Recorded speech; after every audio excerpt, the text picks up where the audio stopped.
YouTube, VOD watchers, and anyone just joined in the stream. I'm not sure how long this stream in particular will go on for, but this is going to be a theory crafting stream, or a challenge I'm trying to do with Cloud against Gilgamesh.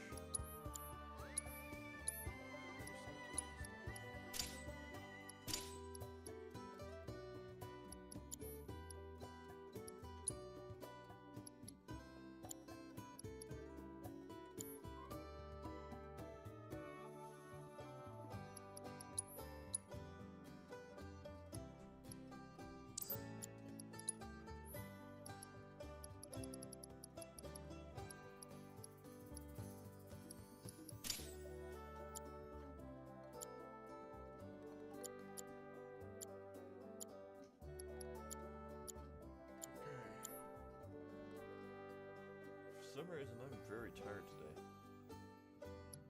But, yeah, this is going to be a theory crafting stream for Cloud, where I do the last challenge I did, fighting Gilgamesh, but this time with the added restriction of no buffs. So that is going to be an issue, which we should also...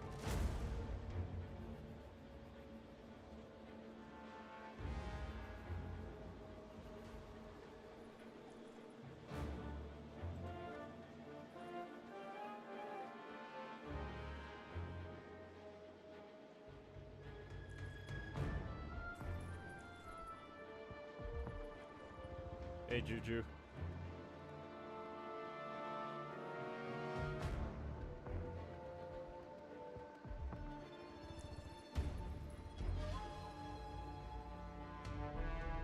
Sorry, I'm doing something on one of my other monitors.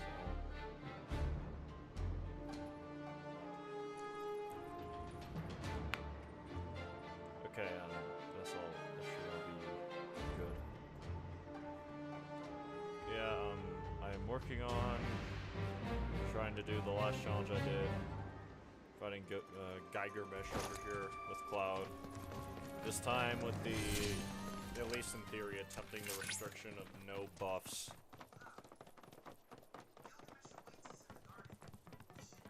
Shut the hell up, Chatley. Anyway, yeah, I'm not sure if we'll receive any other guests this stream, like for the through the Discord VC. It'd be nice if we would, but we would just have to see, or just anyone joining the stream in general. But yeah, I'm trying to figure out how to, I guess, manage the entirety of the fight, because with no buffs, it becomes noticeable how little damage you do. With all the other restrictions I've imposed upon myself, it'd be even worse off if I was using the Rune Blade. Which the only other challenge I would do before attempting that is Rune Blade. The last challenge I did with Rune Blade.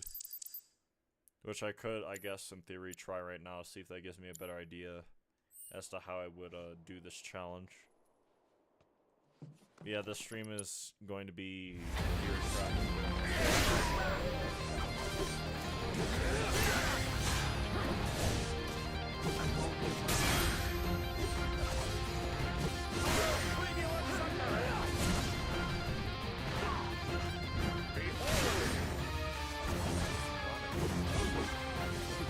Come on, how much health did he have? 1. Okay, something's not right. He healed. Is this something he has on?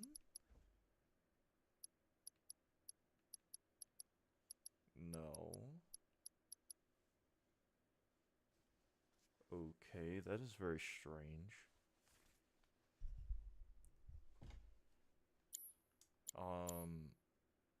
Alright.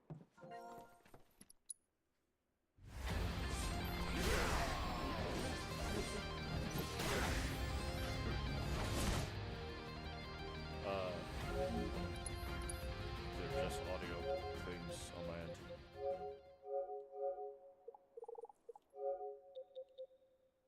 Hello? What is this playing through? Oh, I think it's registering it through my PC instead of how do I prioritize? I'll try saying something again.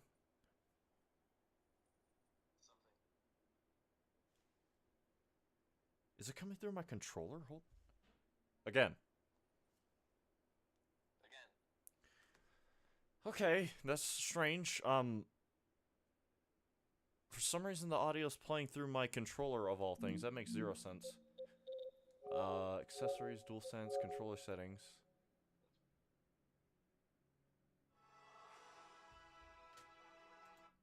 Nothing like hearing the starting of Final Fantasy VII Remake. Why is that happening? I think it's playing through my controller. Hold on, say something again? Okay, hold... Jesus. Tech issues, man. Okay, yeah, there's no way it's not from my controller. Say something again? Yep, that's... What the hell's going on? Why is my controller playing the audio when it shouldn't? Hold on. Did I change? I think I know what it might be.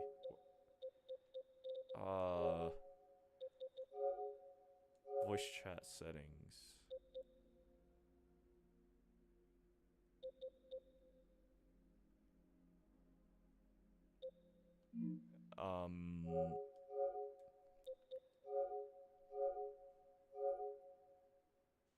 Wrong button.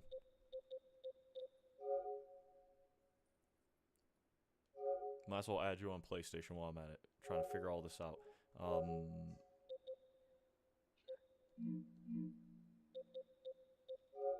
Sound? Controller speaker. Mute game. If you turn this on, your voice won't be heard. You won't be... No, that's not correct.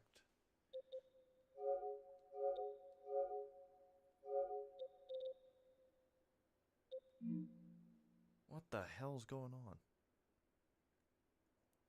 Welcome to Stream Pro Leon Hacker. Sorry, I'm trying to figure out some audio stuff.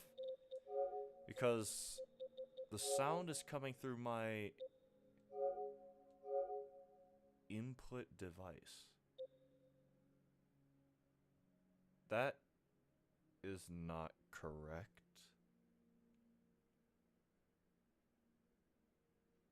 Oh wait, I know what it is. It's because for the first time in a while I'm using the microphone through my PC and not my console. I think that's what it is.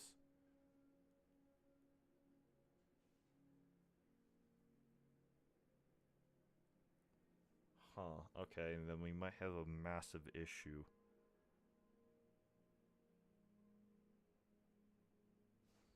I might have to try and jerry rig this through my PC instead of my console. Problem with that is I would have to... Well, that's not impossible. It's just the audio delay. And just everything delay.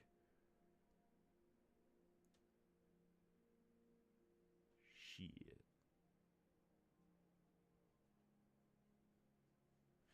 God, this sucks. How am I going to set this up?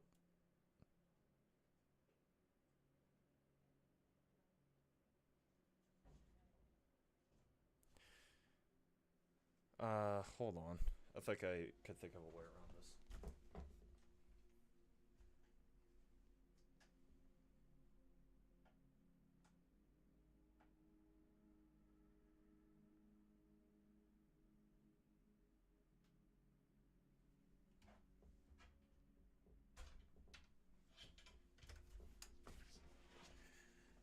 Just 100% a Silk Song took a little longer than you. Hey, everyone goes at their own pace. It's fine. By the way, sorry, Juju, for inconveniencing you like this with my bad tech everything.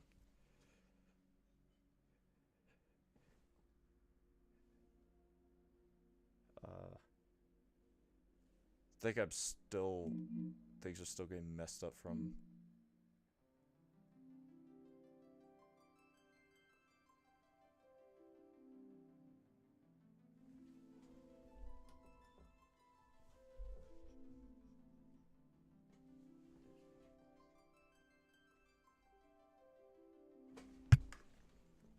Okay. I'm going to disconnect and rejoin the Discord through my PC. Should kick me out on the PlayStation end as well. Yeah.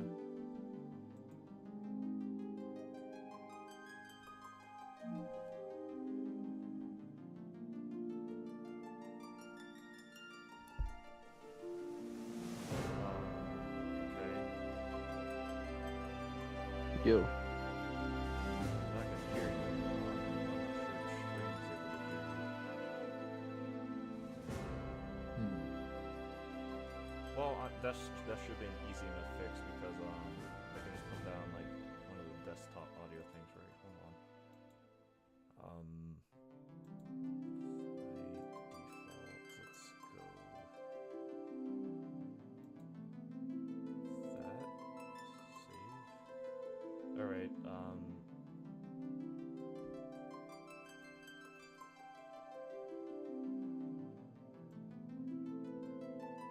Alright, try saying something now, see if that works. Something now? Okay, yeah, you're coming through. Definitely, so the stream should be able to hear you. If you're watching the stream right now, you should hear yourself in a second.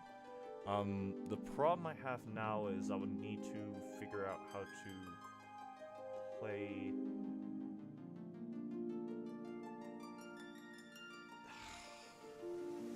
I guess there's always a noise gate, right? I could set up on the microphone so it just picks up my voice.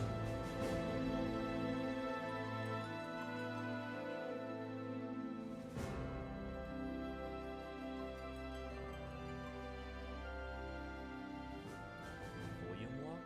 I'm not sure actually.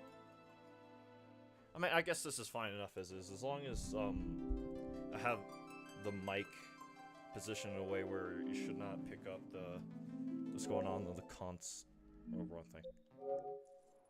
What's going on the console?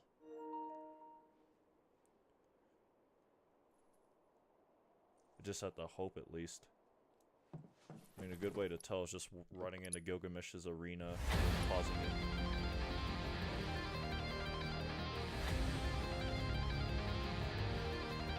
I can't tell if it's coming through majorly through the mic. Hopefully God it's not. I guess I would need to figure out a way to have the voices not come through the controller. But we got everything else just about sorted out. The only other thing I could do in theory is use the Elgato capture. You could turn the music up. I can almost hear y'all. Actually, hold on, let me watch back on my stream, see how this is all working out. Might be a lot of audio people though. Hopefully not. Well, if I said if I had it set to where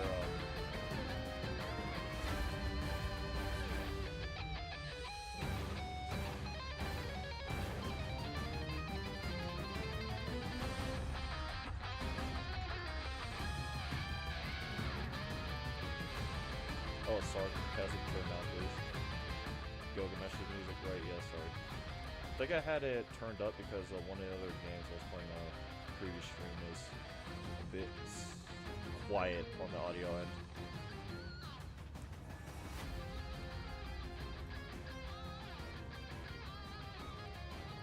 Sorry for the streamer scuff, you know how it is.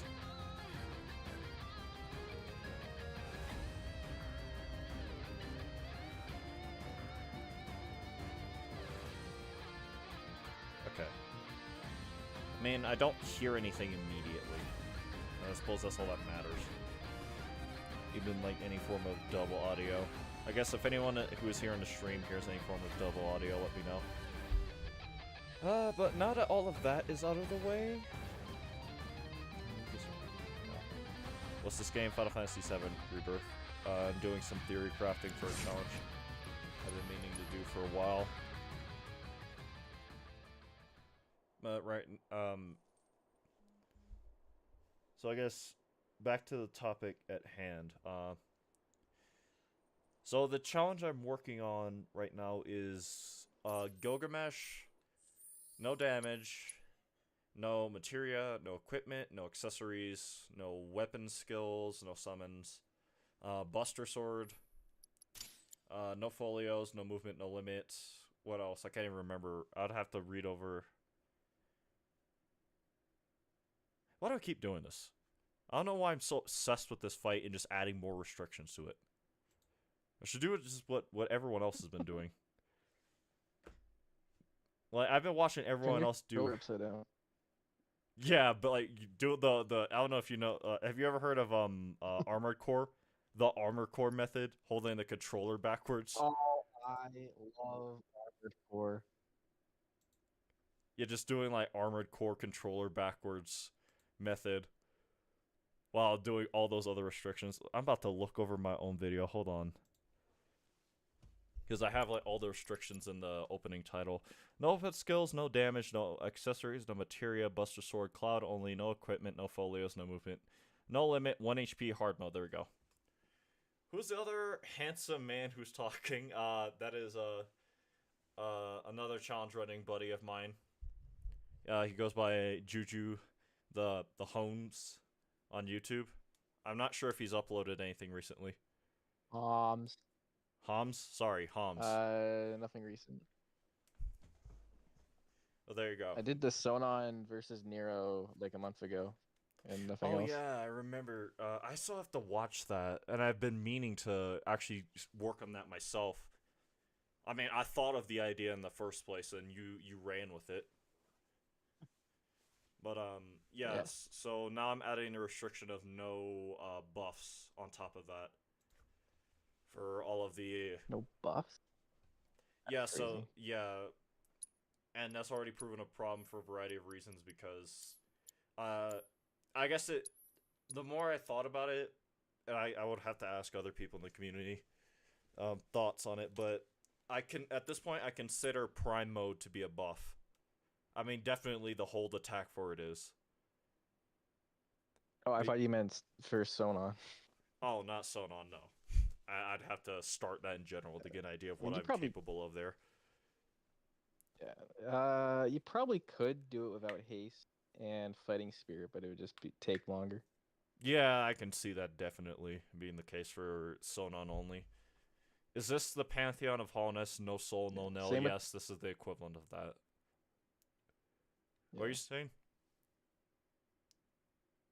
I'm just thinking if you could do it with no materia either, which would probably be really annoying. No materia Sonon would actually be nuts because then you have to stretch the I think definition of I what. think Nero. Yeah, Nero wouldn't be possible because you have to heal. Like, there's Yeah, no getting around it. yeah, especially during phase 3 for Nero because he just melts your health far too quickly. And at a certain point, I think, like, Yeah, as soon as it goes to red, he immediately solo races. Yeah. yeah, it's a DPS race, and with no materia Sonon, with no haste or anything like that. Are you doing it in a team with Juju? No, it's a single player game. Right now, Juju's here helping me theory craft light ways around it. Co-op would be so awesome though. Yeah. Honestly, I might work on that after this if I get bored of this challenge. Just like anything I can do variety wise for this game in terms of coming up with new exciting challenges, I'm down for. But yeah, right now I'm just trying to work on Yeah. the last challenge I did, which I think I called the Ultima Gilgamesh challenge. This would be the Ultima Gilgamesh challenge plus, because at this point adding any more restrictions to this fight would just be going further beyond. You're at that point you're genuinely starting to reach into realms of whether is this even possible. Like Frog versus Oh, you know Gilgamesh what? is I more got one. I got possible one. than this. Runeblade.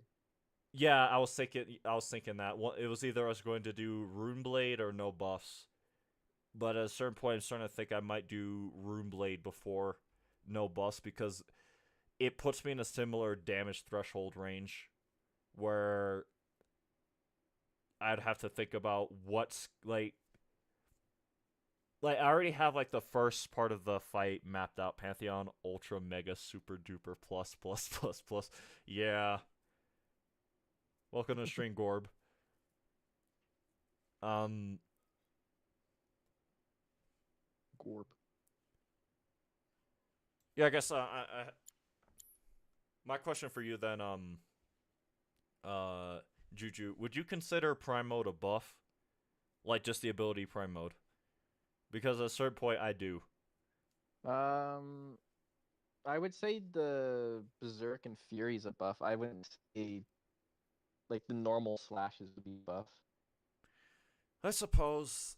Like it, I guess it kind of is, but it's not like, you didn't buff yourself, I don't know.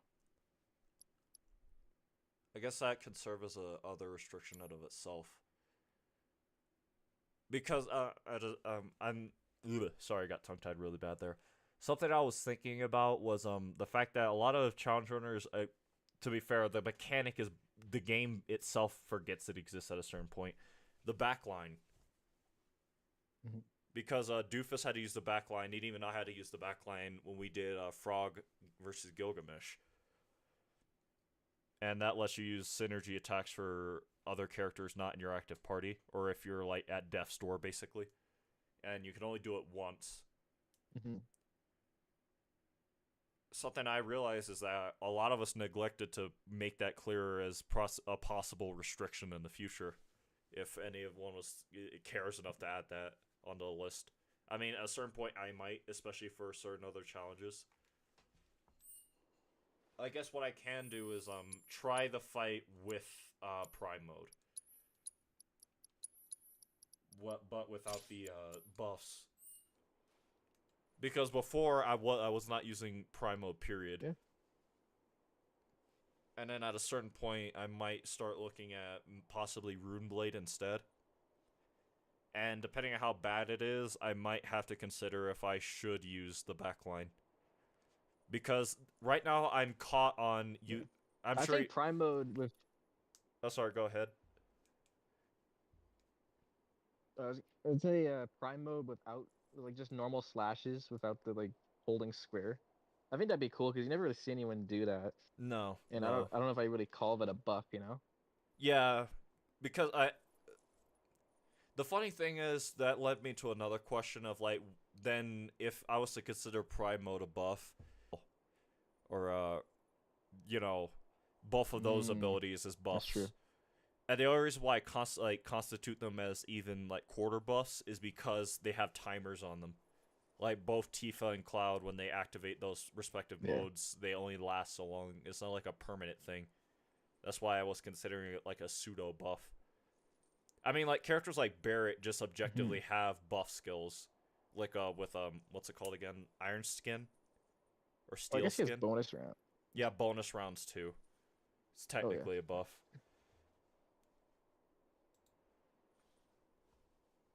But yeah, I guess I didn't think about that because I know for Tifa especially, Mm. those two abilities are integral to make some of like her hardest challenges possible. So if I was to I mean, say unless you no want to do like buffs, triangle, unless I was I going to think do it's what? fine. Like no triangle. Yeah, that's true. But at the same time, oh yeah, I guess to circumvent that for Tifa, you just hold square and you get the uppercut anyway. Huh. Yeah. All right, then I guess I'll try with Prime mode. I do have it on my shortcuts. Um, Well, okay. Well, also like is Vengeance mode on red a buff? Because that's a thing you have to activate. I wouldn't really call it a buff. yeah, I guess you're right. I might be just hindering myself for no reason. Hey, unknown, what, Gorb?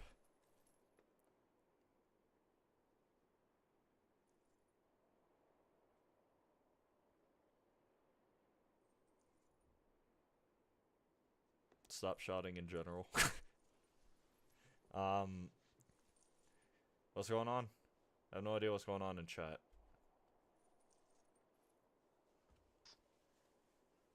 For Kate, technically a buff. I wouldn't call it a buff.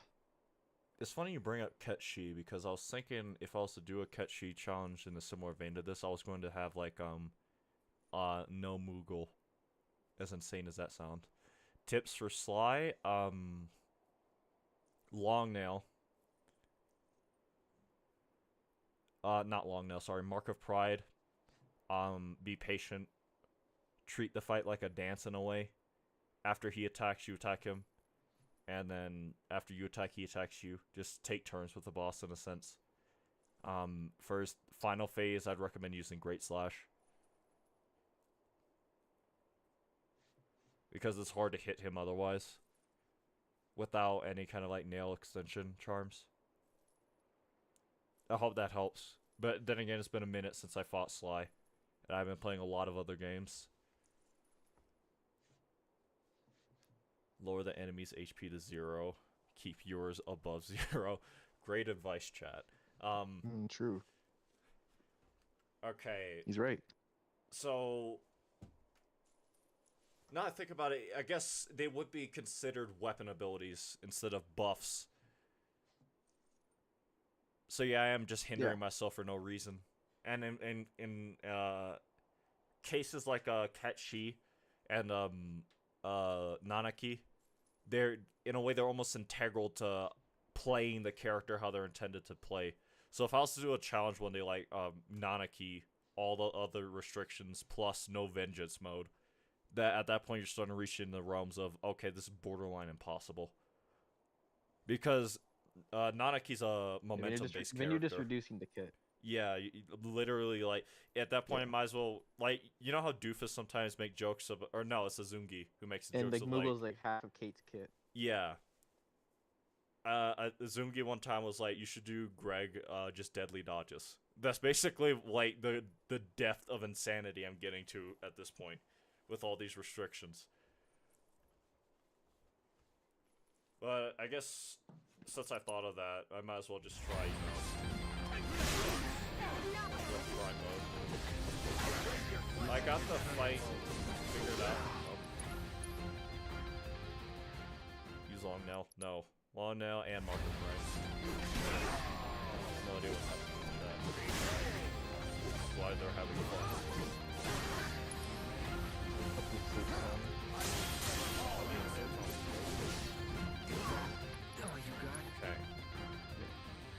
Realizing how little I know the actual like default part of Prime mode.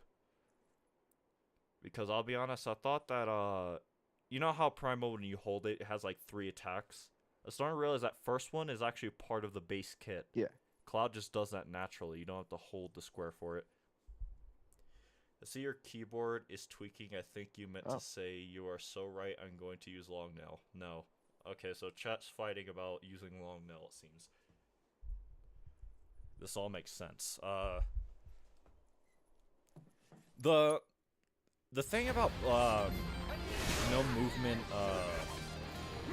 when you buff yourself with Prime mode for no movement challenge, you have to like cancel out of it.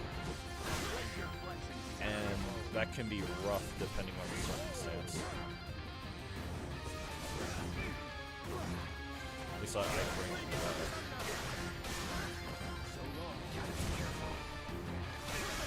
So I do have the fight so far worked out to a science. It takes, at a minimum, if you do everything right, at most 5 Bravers to get Naginata out of Gilgamesh's hands, and at a minimum 4. And so far, the way I have the fight broken down is, before I was using Prime mode, parry him, obviously, and then once you get an ATB bar, immediately use Prime mode. And you want to use 5 Prime modes, once again, bare minimum 4, to get Naginata out of his hands. From there, I forget.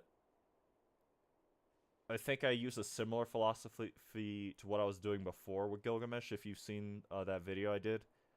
Where, once you pressure him, ideally you want the pressure gauge to literally be, like, right at the end. Like where the back of D is for pressured. and then from there you might Okay. do one focus thrust in order to get his pressure gauge further along. But ideally, if everything goes perfect, you will not have to use any ATB. So that way you can just you might have to hit him once, and that cancels him out of Genji shield, and then you have 2 ATB bars to just dump onto his health bar. I played Xenoblade 1. Why is Juju here? Juju's a challenge running buddy of mine. He's helping me theory craft for this fight specifically. Yeah, I fixed Colony 6, and now I'm fixing the challenge runs. True. I might have to. So, you have the stream up right now, right? As I understand, Juju. I do. All right. Yeah. So then you're seeing what this run. I'm going to show you like what I had going. The thing I figured out about Brave Brews, you can actually parry and cancel out of it very easily. It's not as like cumbersome as I thought.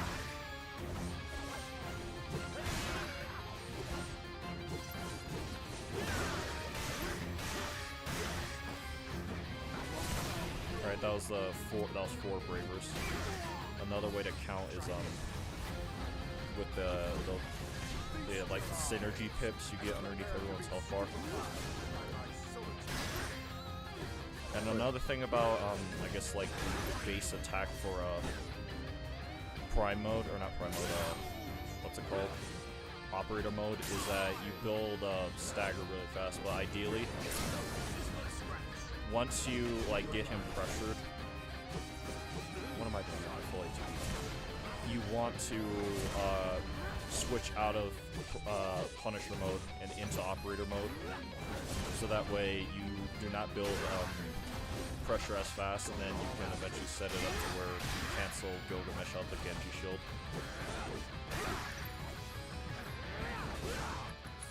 Hitbox is not accurate. So that is what I have so far. At this point is where things get murky, because the issue comes down to damage. The reason why the last challenge I did was so as possible as it was is because of that prime mode buff, the second stage berserk.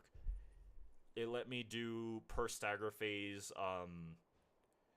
6,000 damage bare minimum, or not 6,000, 9,000 damage bare minimum, where for this, if I'm lucky, I get 6,000.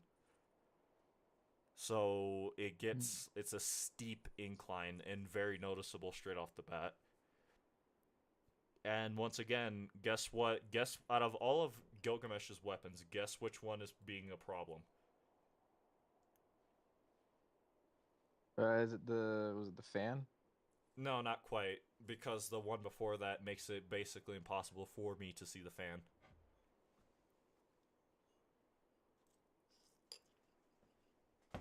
Rune Axe, right? Yep. Sorry, I have noodles. All I know is that Rune Axe consistently... Is it Rune Axe that gives him the lightning? Or is that the fan? No, it's Banana Fan that gives him the... I think it's like a Firefly something. Okay. Yo, Doofus is in the chat. Ward, I think? Firefly Ward, was it?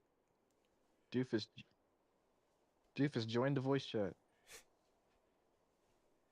Want to hear my president.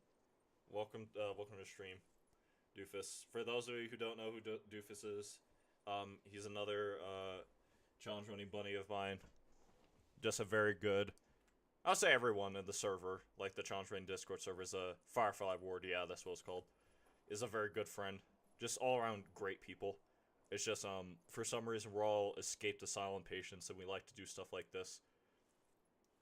Alright, Lamau, okay, Doofus is about to join. Word.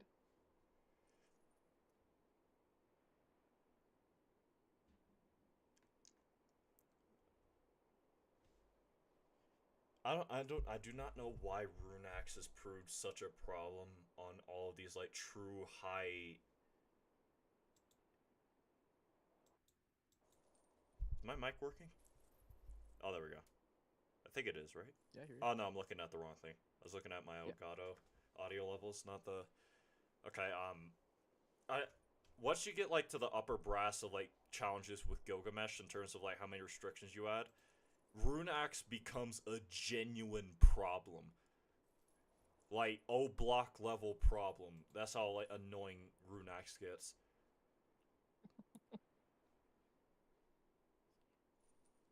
Like Gilgamesh ate one of like King Von's dreads in Sukuna's fingers or something whenever he equips Rune Axe. It's so dumb. Hold on, let me have a bit of my noodles.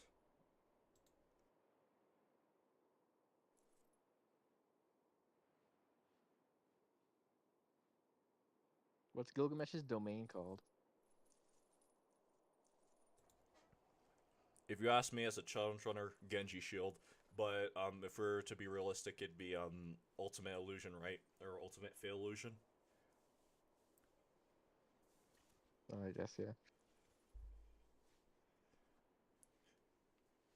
But yeah, Domain expansion, ultimate illusion. for me, I always hear him go Domain Expansion, Genji Shield, and then there goes my run.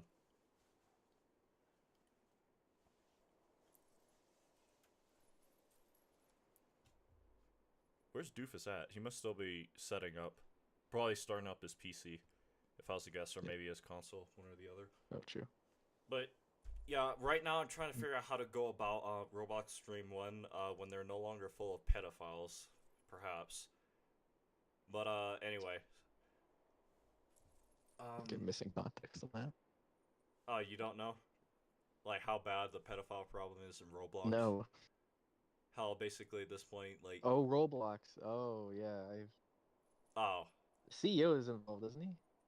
I was about to say something along those lines myself, but I held off because, you know, unsubstantiated rumors. I'd have to catch back up on whatever's going. I know a lot of their staff at this point is probably involved, and Doofus just joined. Yes. Well, yo. Test. Hello, Mr. President. The late president, my mommy Genova, single-handedly turned a small dreams of into the greatest company. Least brain-rotted FF7 fan. My friend, do you fly away now to a mid-ass world that canceled us both? You will find nothing but L's and side quests on this. Shut up, I'm warning you. Least brain-rotted FF7 fans. That's Zach. That's a response Zach would have gotten. Well, how else was Zach supposed to react to everything going on? And Gio killed his mom, he's mega confused, and all of a sudden Genesis shows up talking about some Loveless, quoting it bar for bar, word for word. At that point, I'd be like, just shut up! Shut up! I didn't even take in. You didn't take that in. I can't wait for Gak to appear in part 3. I'm sure he would. Oh, that'd be something, huh? Read louder, I want to hear. I need to play Crisis Core again. I have to beat Crisis Core. What? Seems like you have a lot in common with Roblox. What? I have no idea. I played Crisis Core. Going on in chat. I beat the story. I beat every mission until Minerva, and then my PlayStation bricked because I played Jedi Survivor, and then I lost all the data because I had to get a new PlayStation. Of course, Jedi Survivor was the thing that bricked your PC. I don't know what other game, not PC, console, sorry. No, the PlayStation 5. Luckily, it was still under warranty, so I was able to get a new one for free, but it was like, holy shit. How did it happen? You played too much or something? Who's Barrett? One of the party members. No, so Survivor is one of the worst coded games ever. Yeah, the game. What's funny is I had an easy time running it on my PlayStation, but that does not change the fact that I did notice frame drops and stuff, and like overall quality diminish, whatever, while I was playing it. But, really? Yeah, the game famously runs horribly on every platform. One of the platforms it could in theory run better on is PC, but that's a stretch. because I've heard people who Wow. cannot I even think it's start the game on mostly their fixed. PC. I can play it. I can play it again now. I haven't played it in Oh a my minute. god, you're There's, right. There's a lot of posts about like Jedi Survivor killed my new PS5 on Reddit. There's Yep. a lot of what the hell? I'm just glad that never happened Yeah. to me. I would have been so pissed if my the PlayStation I have, like the one I was playing it on, is the one it's like my first PS5. So if it bricked that, I That's- would have my opinion of the game would have plummeted. Yeah. That's whack though. Yeah. Yeah. Anyway, I later played Jedi Survivor. Great game. I 100%ed it when it runs. Nice. Anyway. When it runs, yeah. Damn. So what are you theory crafting on them? No buffs. The same challenge I've done before, but just adding no buffs. Ah, nice. Nice. And nice. damage is starting to become an No issue. buffs. No ATB. How can a game break a console if it's poorly optimized? That's how. But yeah, this is I think it's like a my memory leak or something. I don't know. probably a memory leak. Yeah, I'm working on this will be the first in the Gilgamesh Ultima Challenge Plus things. Because at this point, like any restriction I Nice. add, it'll start being a question of if it's possible to do. So I'm sure you remember all the No restrictions. ATB. Jesus Christ. Anyway, I'm sure you remembered all the restrictions I added before. And I hate the fact you brought up no ATB because I'd be lying if I said I wasn't thinking about it. But I'm like your Floor's Lava challenge you did for Gilgamesh. But either way, No lava. right now I'm trying to figure out how to That would be handle. sick. Like airborne cloud is pretty cracked. Yeah, he is, especially when it comes to staggering, like building stagger without pressuring the enemy. Yeah. In a week, it's Yep, gonna be yep. called plus And, plus plus plus plus plus plus, so it doesn't matter. True chat. If So, you're going Doofus, for would no you- ATB. Wait, what? What's up? Would you count? Do you count Prime mode as a buff? Like just doing the normal slashes, not the holding square? I think the activate hold on. You're right. Just the slashes itself, it's not a buff. I mean, it's only a buff when the Berserk Prime mode or even the Berserk status is active. Yeah, just me and I was Juju gonna were suggest talking about that. If you're going for no ATB mode, I think you can excuse the Prime mode activation, and then like just go for the holding square Prime mode. The last blow that Prime mode does is pretty strong. Yeah, too, it is. If you're going for no ATB. I was just debating that That's with gonna be a myself, while. and Is then it just talking like with one- Juju about it because something I hadn't thought about when I brought that up is Tifa and Red. Would you then classify Rise and Fall and then a Vengeance mode as buffs? But considering how at a certain point those are just like integral parts of their kit, especially if you want to play them at higher levels, it would be very foolish to just, unless you're doing like a truly insane challenge to like limit yourself that much, especially considering what I'm trying to do at Cloud. So at this point, I mean, what? Your YouTube is not. Hold on, there's stream issues apparently. What's going on? I think I'm being I think it's gaslit. technically a buff. You know, the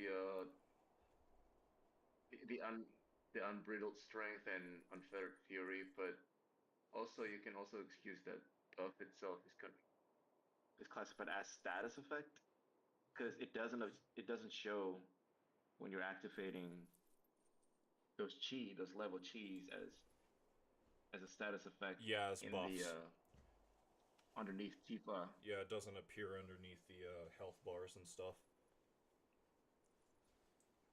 Yeah. You can excuse that. Yeah, if I do try to do like a no prime mode thing, that'll just be I like think a she's separate better. buff. What about Chi? Yeah. I'd say Chi's better than Prime mode anyway, because Chi just gives her a flat damage boost. Yeah, whereas no, Prime it mode's is. only It for is the objectively. for Yeah. operator mode. Flat damage boost and better dodge.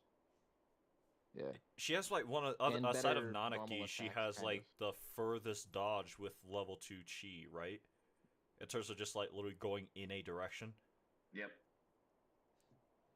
It is also Yeah. omniversal. I think level 1 chi. Yeah, level 1 chi is the same with level 2 chi dodge.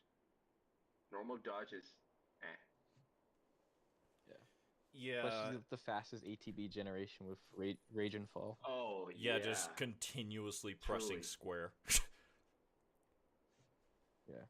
Like, literally just one cancel, or I guess two cancel attacks gives her a full bar. Like, what the hell?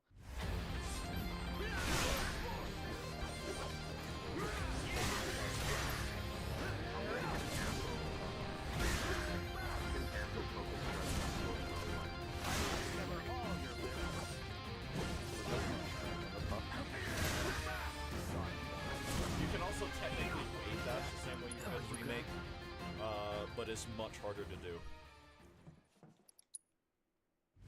Wait, say again? You can also technically wave dash like how you would.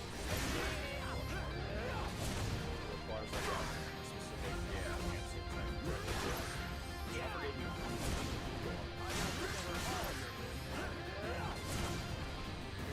Was it,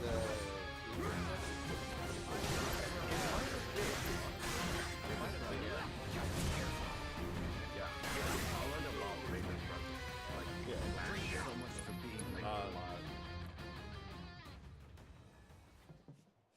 Okay, so I think I learned the Rage and Fall uppercut cancel from him. I think I did too. I think I learned that from you, doofus. No way. I learned a lot about how to handle Gilgamesh from your video, so.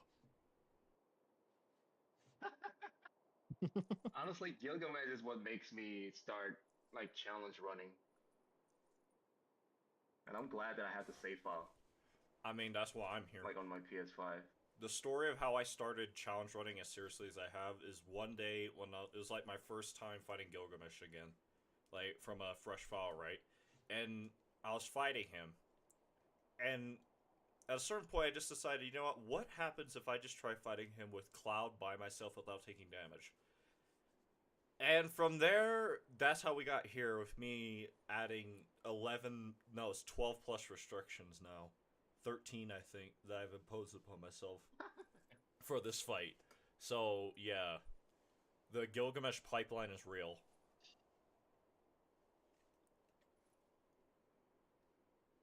He'd be like that.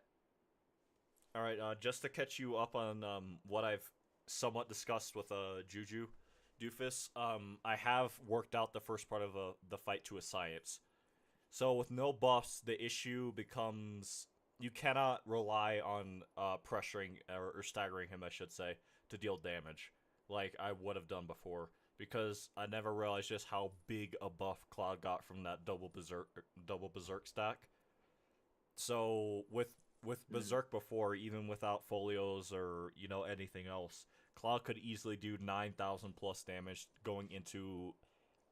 If you got absolutely lucky on all your crit rolls, you could, in theory, if I was to think about, you know, the damage calcs, it could go up into, like, early, like, I guess it would technically be referred to as low, like, 11,000 damage range with Cloud, just because of that Berserk buff, but without it, you'd be lucky to do 6,000 damage against Gilgamesh per stagger cycle. Right. Right. With double braver, right? Yeah. I thought of ways around this because at first I thought, what if I do like Flame Bolt Blade into a Braver? The animation takes too long, and the damage you get from an aerial Braver is not that much better compared to just if you did it on the ground. I thought about doing like Disorder, but I'm not sure that would work either, because I would still have to build up I might not have to build up as much ATB, but I will still have to build up the ATB when you think about it, that's 4 Mhm. ATB gauges I would have to find the time to build during like the basically 5 seconds Gilgamesh is staggered. So Mm. what I worked the first phase Naginata, I worked it down to a science. So obviously, a lot of the methodology and ideology I came into this with is from my last Gilgamesh challenge, and what I worked it down to is obviously you still parry prime mode parry or not prime mode Punisher mode parry for the extra damage, right? But you as soon as you get an ATB gauge, you want to immediately use Braver, and on the at most it will take 5 Bravers to knock uh, Naginata out of his hand, and if you're lucky on a low end, well, I say if you're lucky, depending on like how far his stagger gauge is and how many times you parried him, a minimum it would be 4 Bravers to knock Naginata out of his hand. Depending on where his stagger gauge is from there, you might want to do 1 focus thrust to make sure his health bar is at that literally like at the back, like lined up with the back of D in the word pressured on his pressure gauge. From there, if you have the ATB, then you do another focus thrust to build up a little bit more, and then you exit out of Punisher mode. You ideally want to be in operator mode to not build as much stagger, so that way you can actually time when you knock him out of the Genji shield. Then from there, you just have to do your best to do as much damage as you can to him. Thus, when he summons Muramasa. And from here, this is where things get murky. This is where things start to fall apart. Obviously, because he's in that glitch state, if once, like, you discovered it, you know how if you stagger Gilgamesh out of the Genji shield in any way outside of, normal means, it puts him in a glitch state, and he only does stomps for the most part. Obviously, you want to knock Muramasa out of his hand as soon as you can, so that way you can start working on the rune axe, aka the thing that's hitched me the most out of all of Gilgamesh's like weapons so far. I haven't even got to Banana Fan. That's how much of a roadblock has been. So I have no idea how to even handle Banana Fan from there. And there's also quite I'm starting to question if I have to do like what you and I did for when we did Frog Gilgamesh, right? If we have to use the back line at least 1 point during Rune Axe. Mm-hmm. Because otherwise I'm not sure. Right. The damage is that pitifully low. It's So, tough when the Genji shield is active too, without limit or yes. anything, because you can't cancel it. One of my attempts when I was What if doing you this don't off. cancel? What? What if you don't cancel the shield? Just stagger him as fast as possible, and then you start working on the rune axe, and then you do the pressure to the D, and then stagger him with the shield. Can you do that? I'm not sure. Like I thought about the problem with Gilgamesh at a certain point. I think you'd have to confirm this, doofus. I think once you knock like 2 weapons out of Gilgamesh's hands, it forces him to summon Genji Shield. I guess like that would be the game's way of saying, oh, he's on the back foot, so he's trying to regain his footing. I don't remember exactly. Is that right? I'm not I'm not exactly sure if you toss away his 2 weapons, he would summon the Genji shield.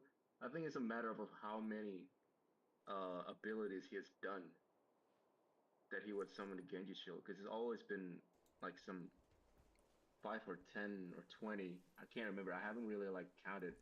I can honestly like test it I suppose like because it's interesting. there's also a Phantasm because he would have like the hard numbers on it.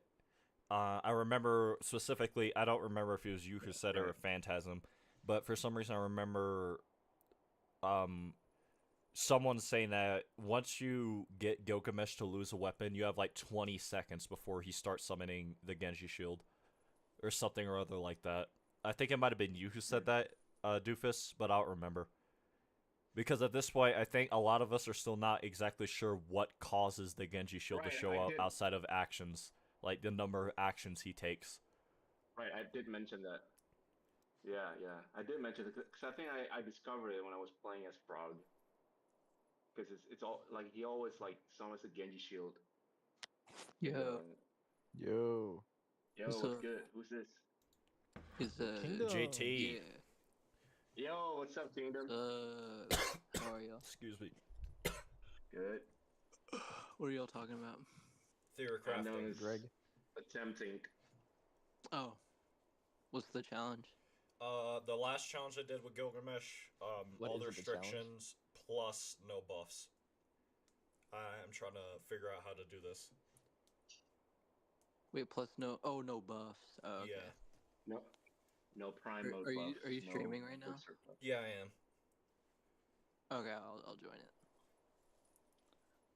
I've not been doing much on the stream, admittedly, just because we've been trying to figure out how to go about. Because Yeah, once I know. again, the roadblock is like similar to how it was before. Well, I guess when I first started doing like this level of challenge for Gilgamesh, the roadblock before was the Genji Shield. But since then, I've Yeah. very much so learned how to make that a non-issue if I play my cards right. But now the problem is, like it was for my last challenge, Rune Axe. Getting Rune Axe out of his hands as fast as possible. But the problem is now, because of how low Cloud's damage is without that Primo buff, or just any Berserk buff period, like, with the Berserk buff before, even with all the restrictions I had, Cloud could easily go into the 9,000 damage range, and if you rolled, let's just say in theory, you rolled crits on all 3 Bravers if you get them all out in time, that's easily 11,000 damage Cloud is doing to Gilgamesh per stagger cycle. But without it, Cloud would be lucky to do 6,000 damage per stagger cycle. So the damage numbers are just not there, not where I need them to be, to where I know when I can control how long he has certain weapons, right? So we're right now we're trying to theory craft either ways of trying to get weapons out of his hands as soon as possible, or ways to circumvent the Genji shield, while also focusing on getting certain other weapons out of his hands as soon as possible. Ideally, Rune Axe, because that literally, especially if he does overhead cleave, as that was called, I forget. That it does not really matter where you are. That basically ends your run, from my experience. I've dodged it like once as Cloud, and I'm still not sure how. I don't know if you can get it off, but does Infinity's End force Genji Shield? You mean like cause him to bring it up? Yeah, because I know like he does it when he sees you casting like a big an August spell or a limit. So I'm just wondering if he just does it for like big attacks. I'm not sure if it does. Yeah, the problem with well, I guess with that frame of thought, I don't think I've ever seen Gilgamesh pull up the Genji shield whenever I use aerial onslaught on him before. And at a certain point, especially if you have Cloud buff, that does way more damage than Infinity's End. True. Although it is one big hit, which could be different maybe. Yeah, I don't know. guess. But at the same time, then that would leave me the question, does like Tifa's what's it called? Trinity Strike, does that make Genji Shield come up? Oh.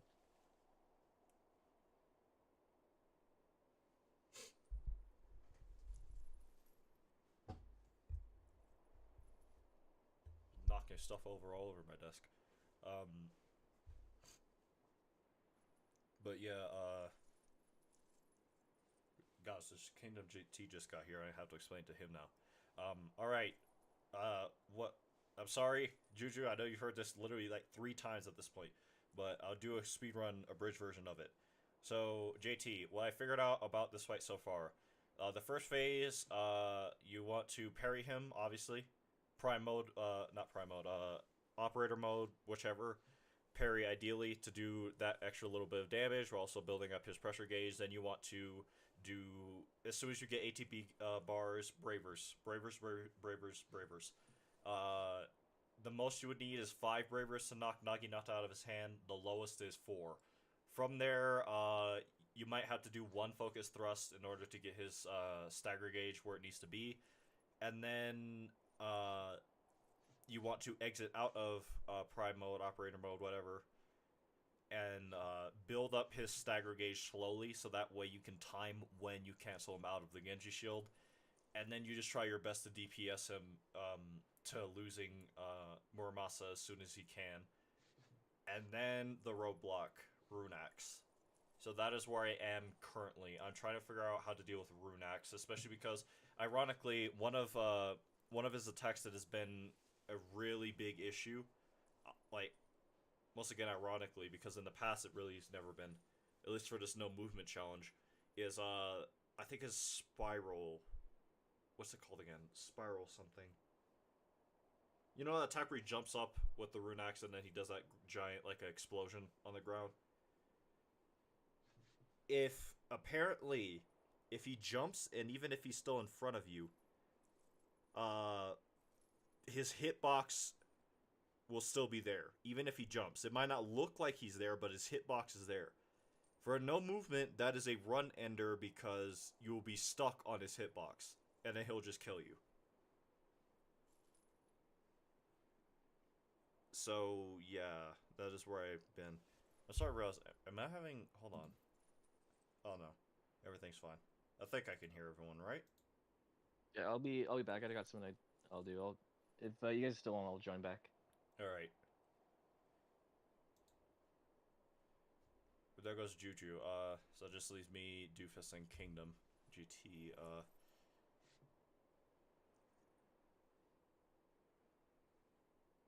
I guess one thing I can do is, because I think both of you are still watching the stream, I'll do another attempt.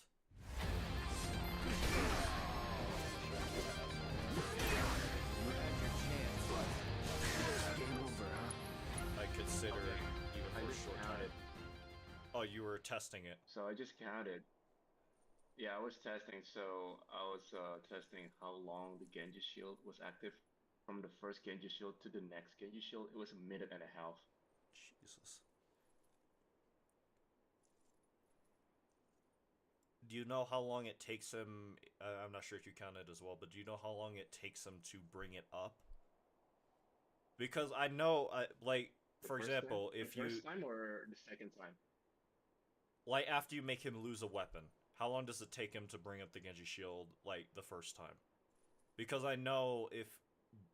Depending on how you go about the fight, like, when I was doing my Gojo challenge for Gilgamesh, where I was purposely letting him summon his weapons and stuff, at a certain point I realized he only summons the Genji shield after a certain number of actions. Because if it worked the way I thought it did before, then he would have, 20 seconds into the fight basically, he would have brought up the Genji shield. But that did not happen, so it was tied to, what's it called? It was tied to, actions. Kingdom says he'll be back, alright. But,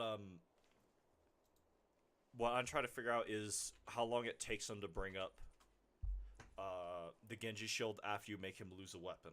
And if at a certain point, if you make him lose a weapon, does he force spawn it? Like, he'll just say, screw turn orders, screw, whatever else, right? If he just immediately, if you make him lose, like, more than one weapon, for whatever reason, right, somehow. Uh-oh.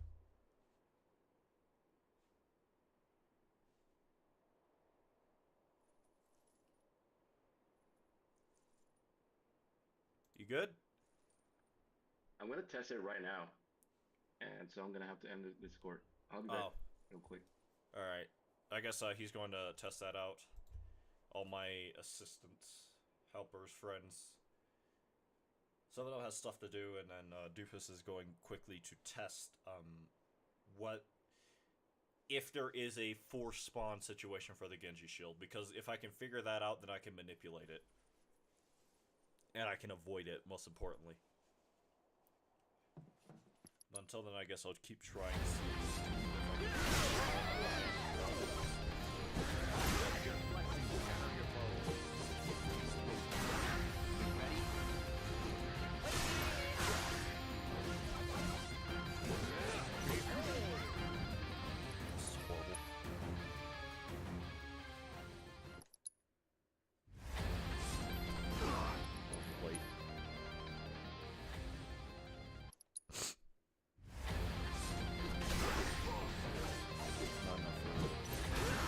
Might. Okay.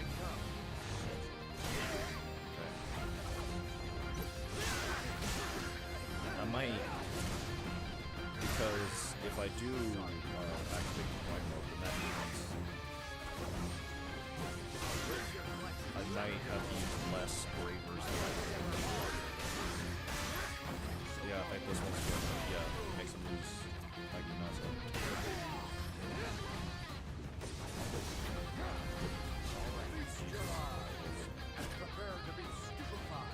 I mean, it's close enough.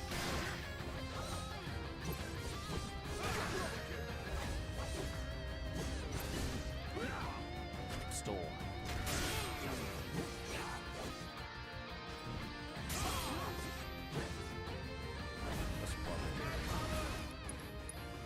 Took too long on that because I forgot how to.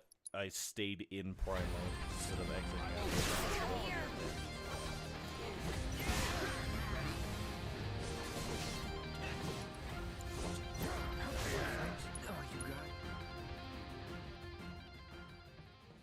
Accurate hitboxes, I guess.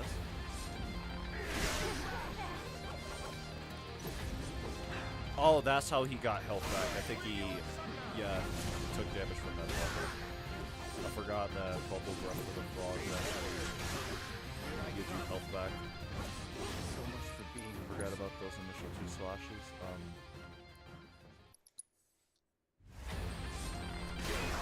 A problem with this is I'm also going to be learning the Prime mode moveset. Because outside of like the hold attacks, which I know very well at this point, I have no idea how the regular slashes works. Yeah, I know how to jump out of Prime mode. And there's even tech that allows you to jump out of Prime mode in different directions, like you control where you end up going. But outside of that, it might just be a little clutch. Nanaki, can you die? Well, that was a horrible idea. I forgot he sometimes immediately goes into pinwheel if he misses Gilgamesh pose.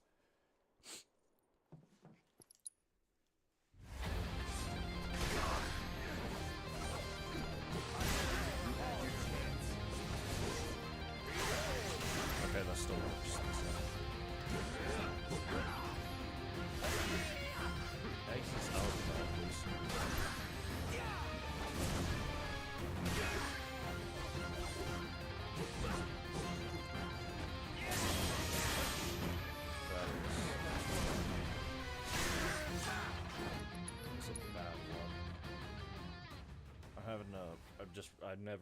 Well, technically I'm having to relearn how Prime Mode period works.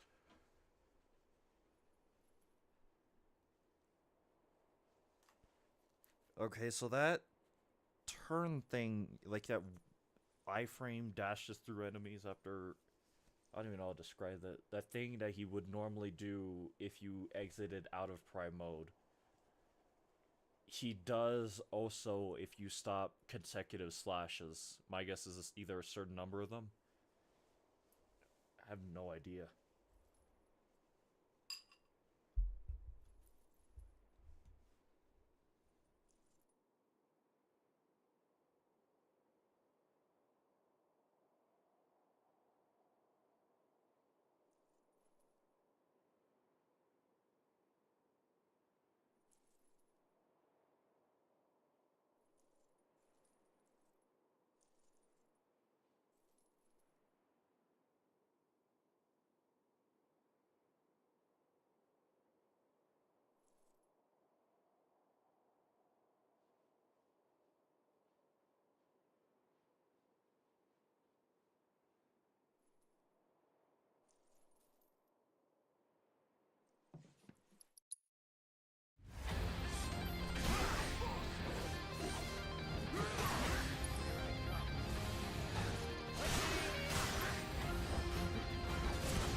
Just realized I forgot to unmute on my stream as well.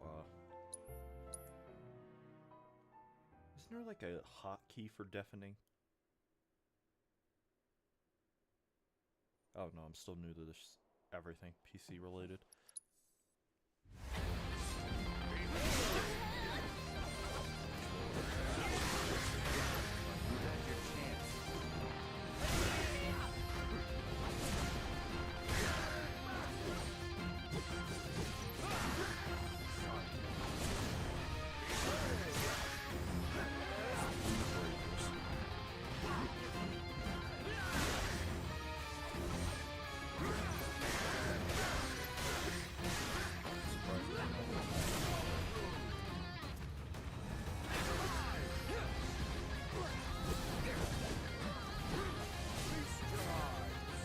We're not a chase.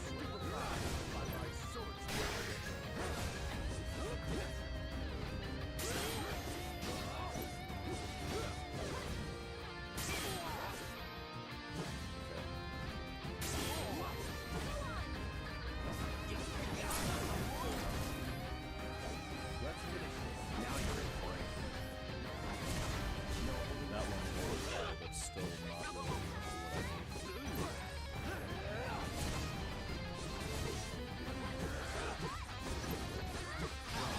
Figures within. Okay. That was like 7,000 damage actually now that I think about it, and I'm adding it up in my head. Still not enough. No, that was barely under. That would have been like 6,700 or so damage.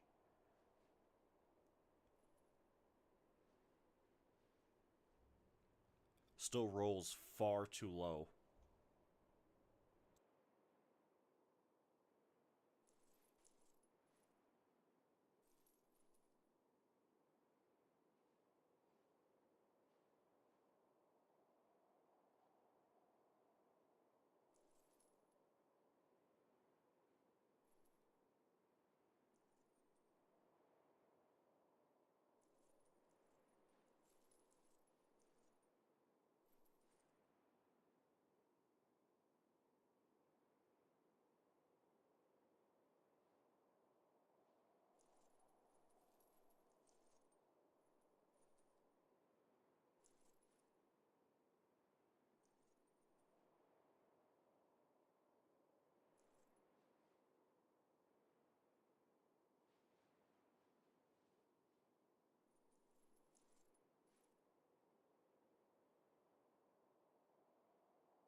Alright, sorry I had to mute for so long. Just enjoying a bit of my noodles. The last bit, actually. Yeah, at a certain point, I might have to start looking at going back to that mega old strategy I had from before of using disorder to try and help me DPS wise, because otherwise I'm hurting for damage. I'm straight hurting for it.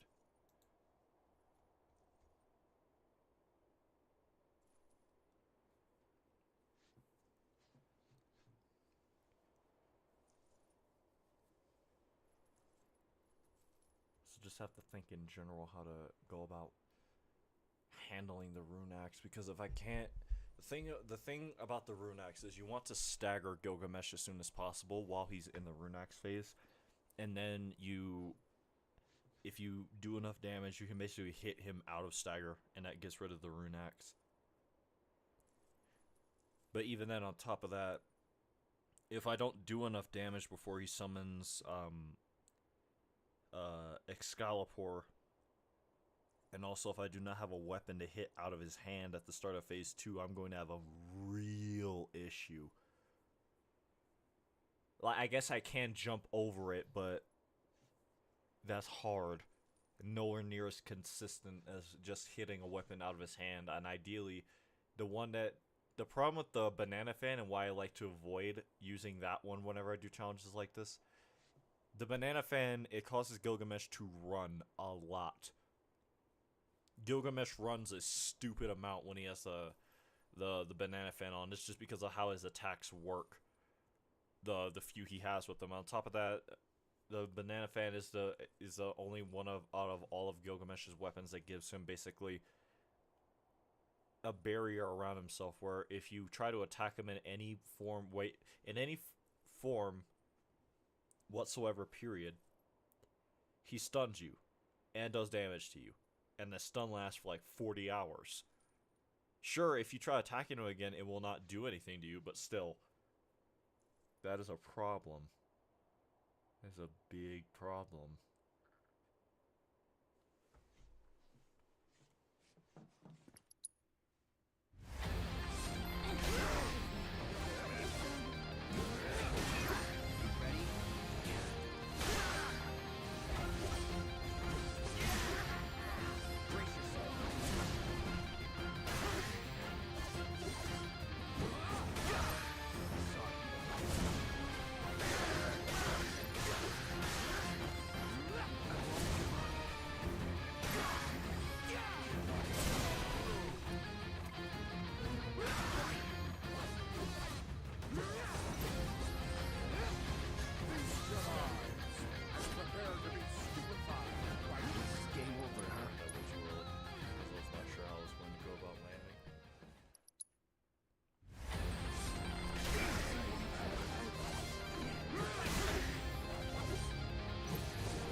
Issues, man.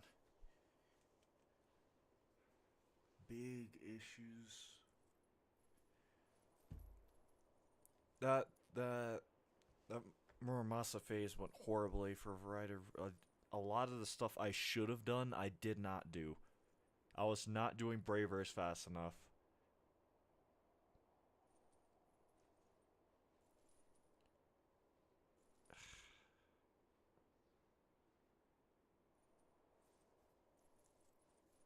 Damn, man, I need to think about how to go about this.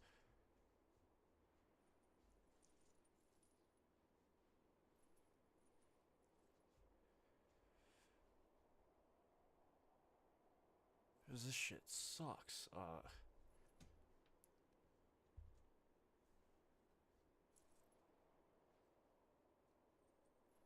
I mean, I see a path. I see a path forward. That is the thing. Question is if it's a good path. If it's the path I should be doing.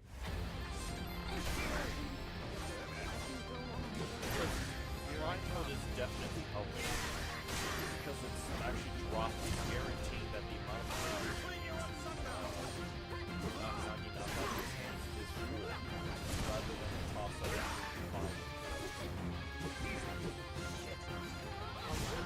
From here to U-turn. Is that too late?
that soon.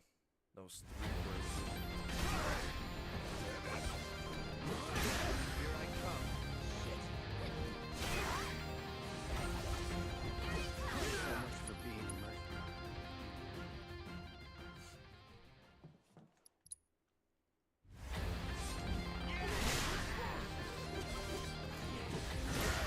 Ready?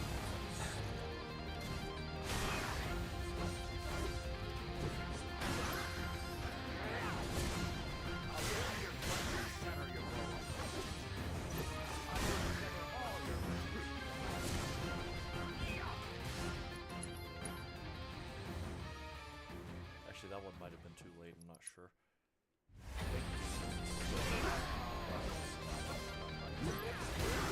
Here I come.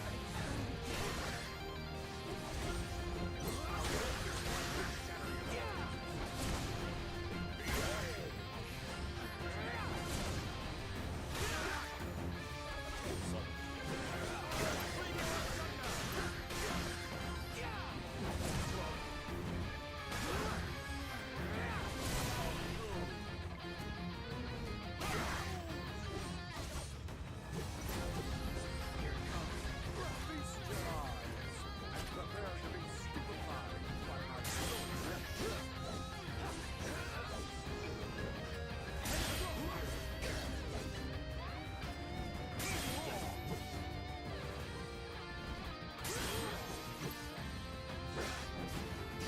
Brace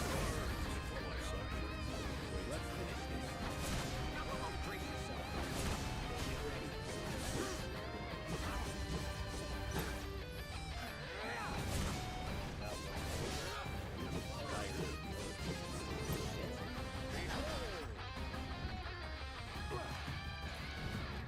Get ready. No more fire.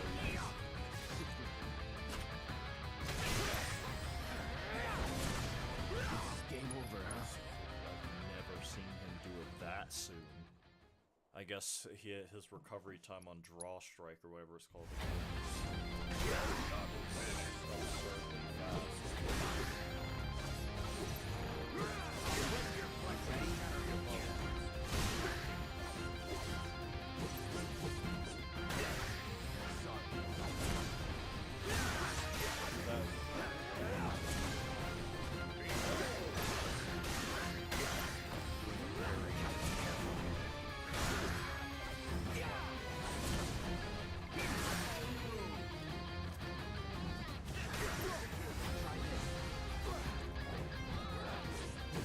Feast your eyes. Prepare to be stupefied by my sword.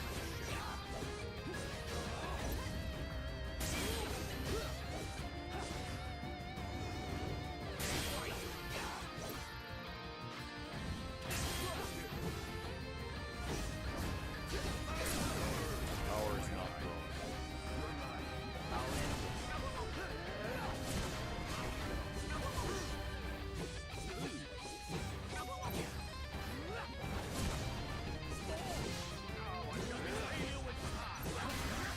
Brace yourself.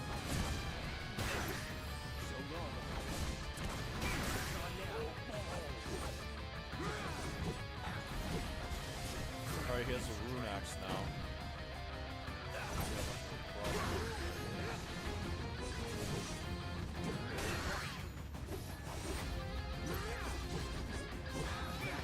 Oh, you got it.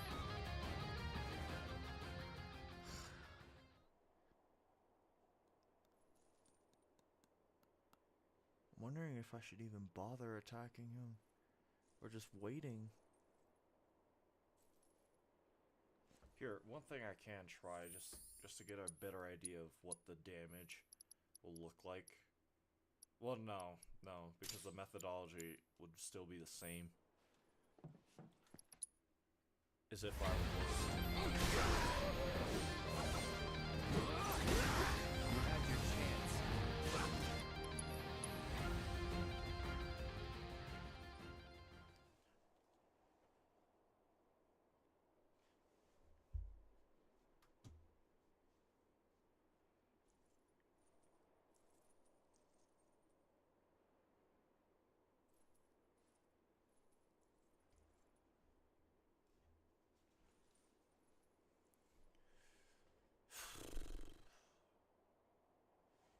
just thinking about how to do this sucks. It's making me realize that if I was trying to think about how to do this even without it, if this is starting to look impossible, I do not want to imagine what it will be like without when I'm using the rune blade instead, because I was planning on a certain point doing a rune blade run just to see how horrible that would be. Combat settings, everyone. Yeah. Well, hold on. If I. Wait, yeah, that all looks right.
No.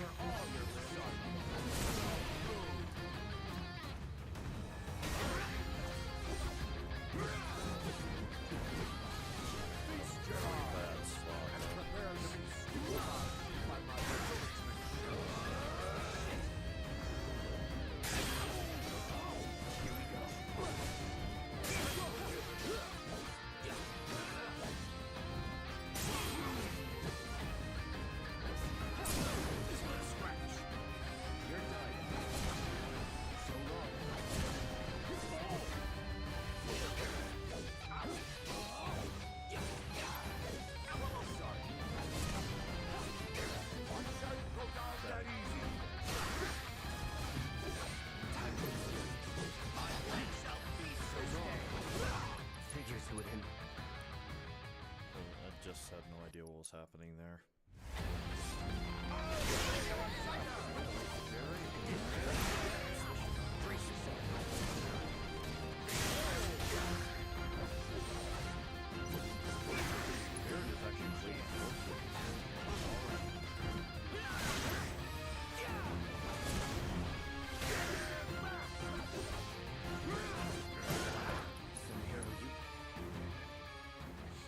Just have to full send it whenever I attack him with Prime mode, because of the fact that he cancels out of it naturally.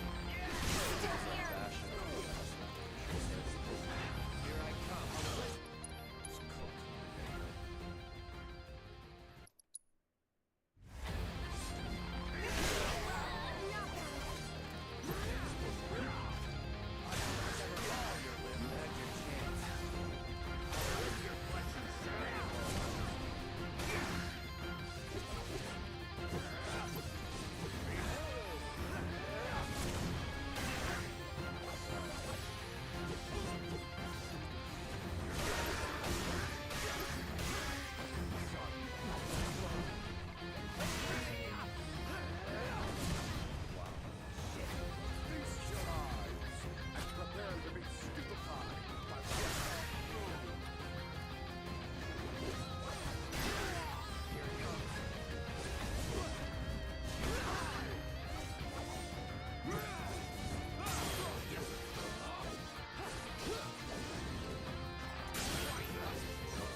Doofus still testing it? Hold up.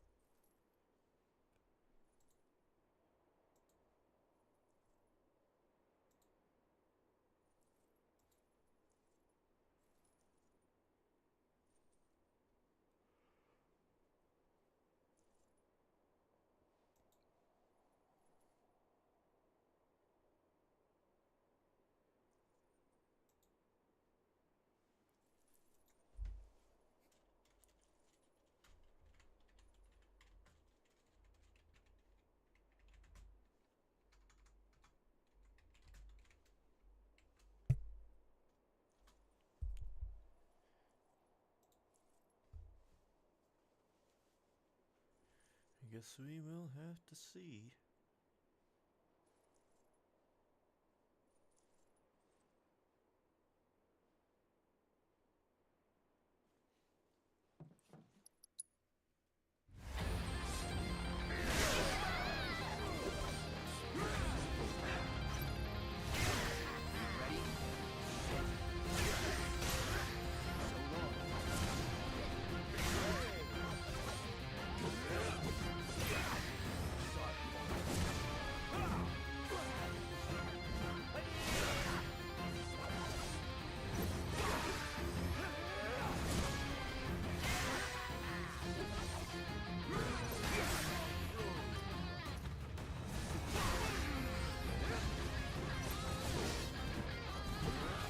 Feast your eyes and prepare to be stupefied by my soul.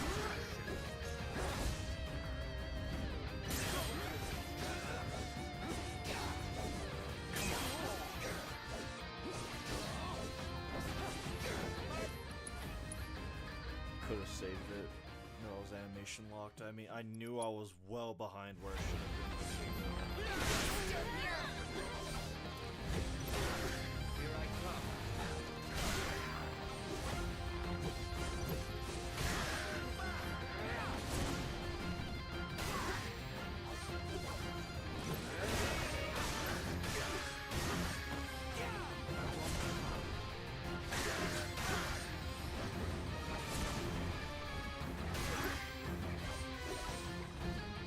Game over, huh? Miss that person.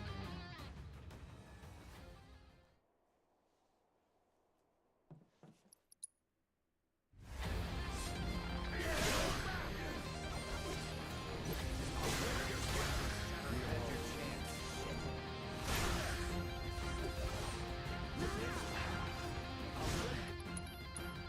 Tell what animation that was.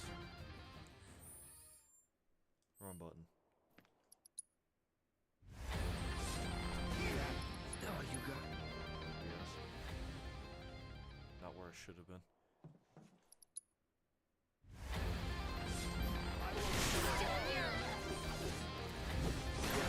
You ready? Brace yourself.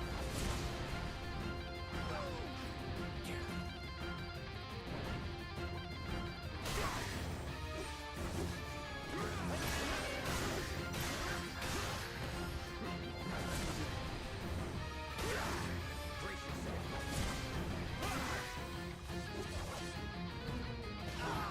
Some hero you Never seen that animation before.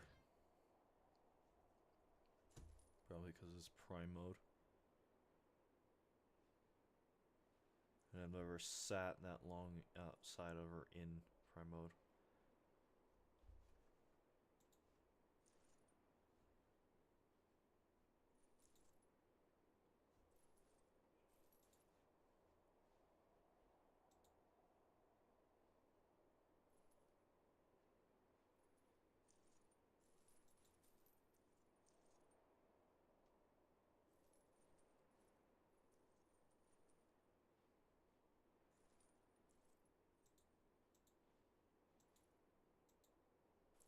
Sorry, I'm looking at Discord.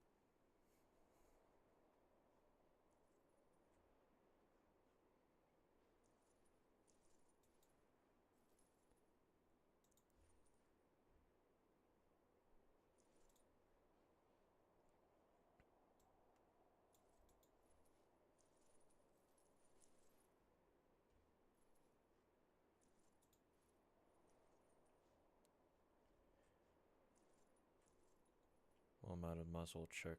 Jesus. How the stream is doing. I mean, yeah, there's definitely a bitrate issue. I can see it from here. There might not be much I can do about that other than raising my bit.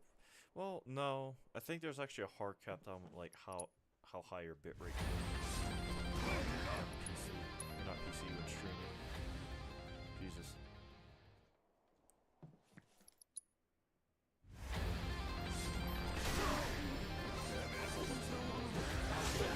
Oh, you got Yeah, massive delay.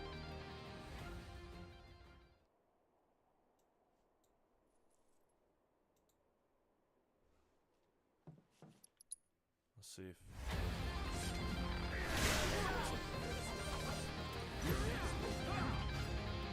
so much for being. No, there's still a bit. Like, let's say like a 5-second delay.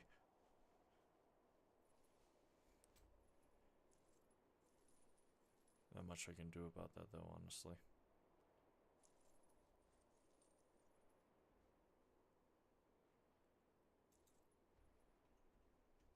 Just had to see,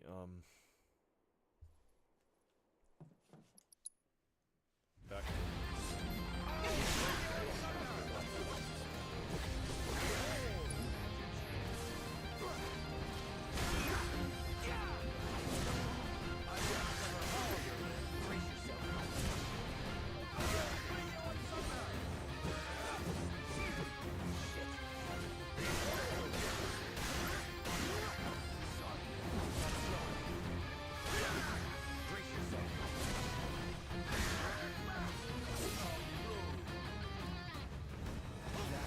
Oh, you got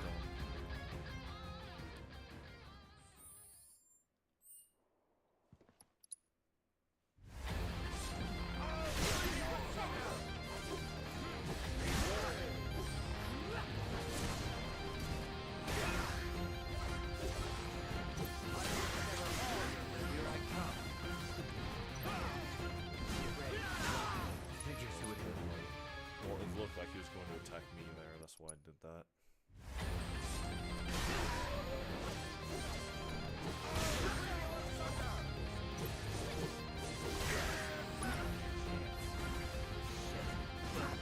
Oh, you got ready?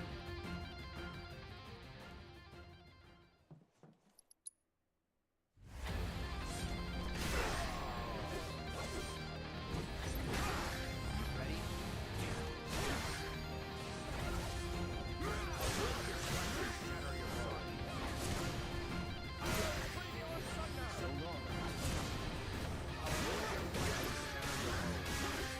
Brace yourself.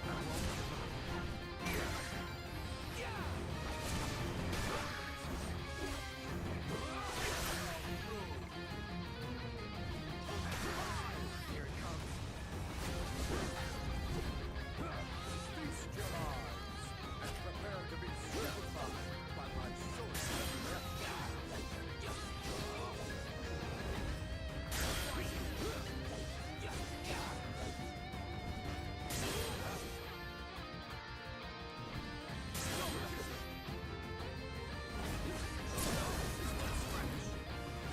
Going in.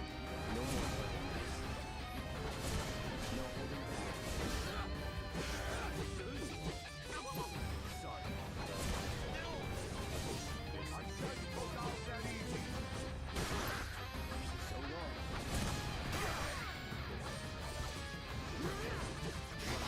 Figures who it is. Man. Starting to be... You had your chance. So long.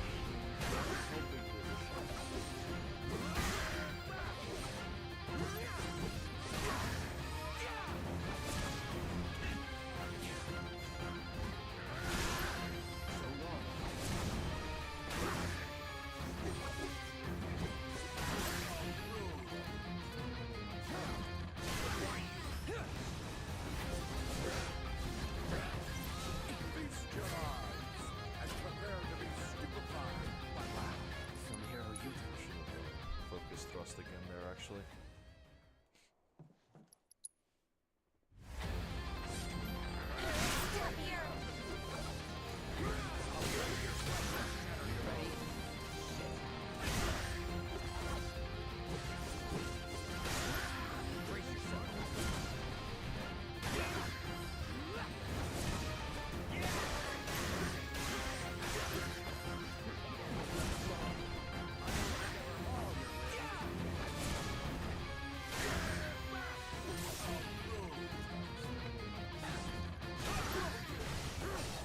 Oh my, I thought I was out of prime mode.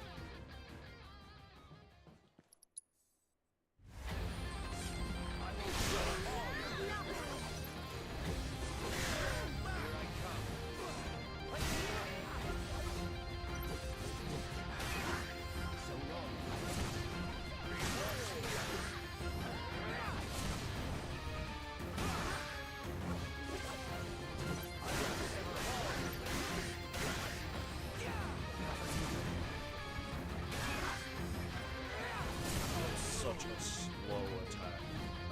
Game over, huh? I think Doofus is still testing out how that works. Yeah, that or something came up.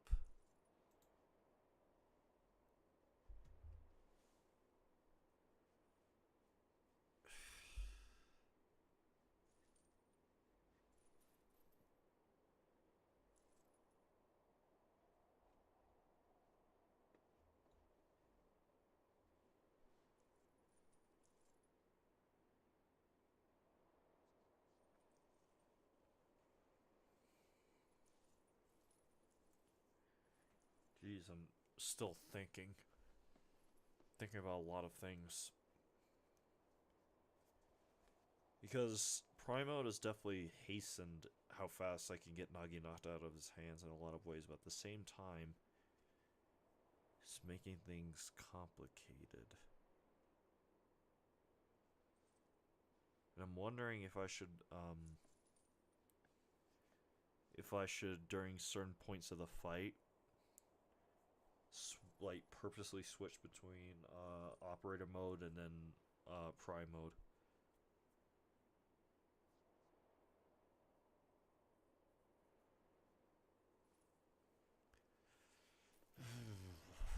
Brother, this tiredness is not helping. I don't even know why I'm so tired.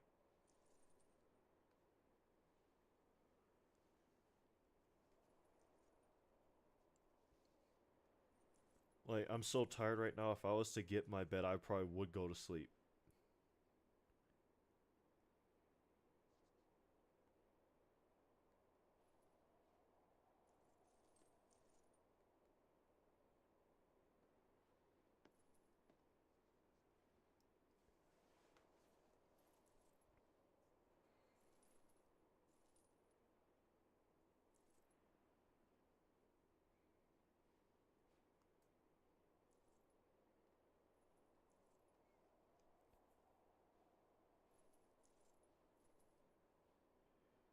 Checking Discord again.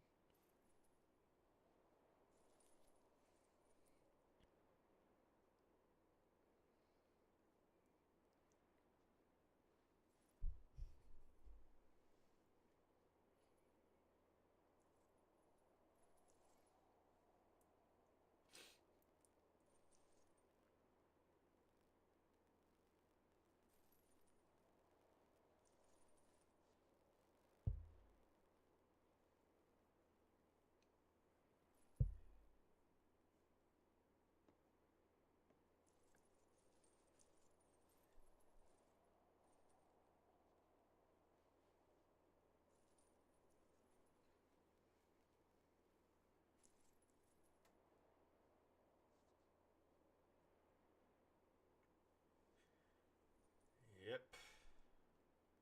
Still nothing.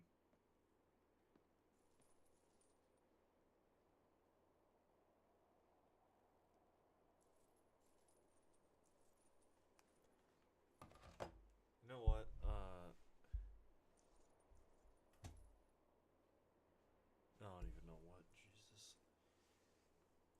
a minute here, I might get up to get a little something to help with this tiredness.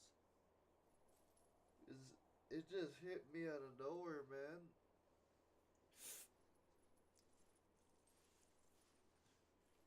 Just hit me. Like a ton of bricks. It's actually hard to stay awake. Had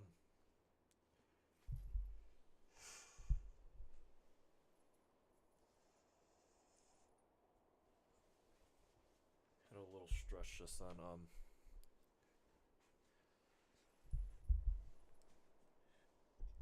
Keep moving the mic around.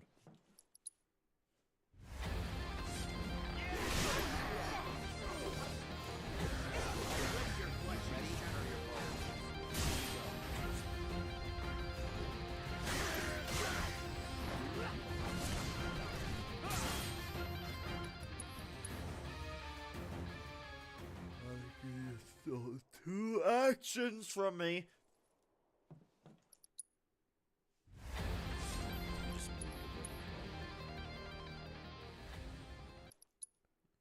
Bro, forgot about that. Really fast. God, I'm tired and I have no idea why. You had your chance.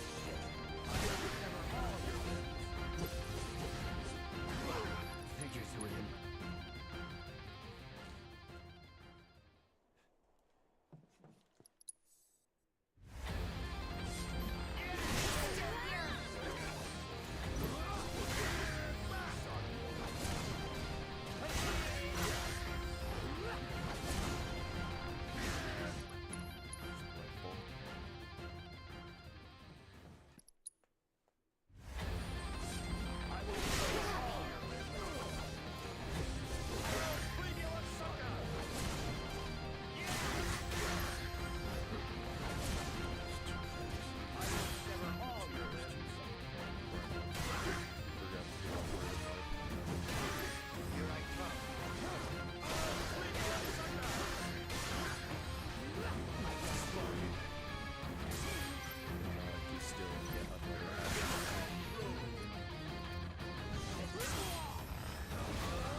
Monarchy was really screwing me that last one. Brace yourself.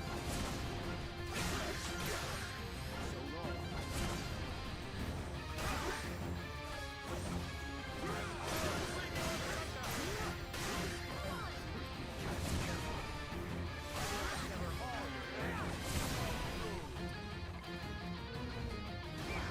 Some hero you Latest parry that roll on my behalf. Jeezums, man.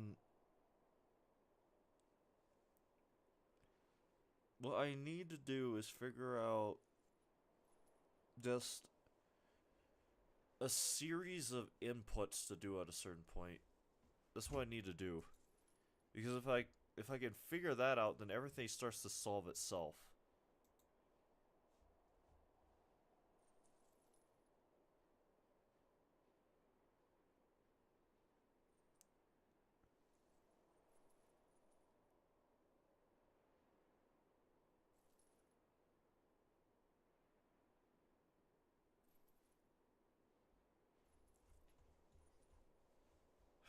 trying to think if there. You know what? Hold on. Let me wrong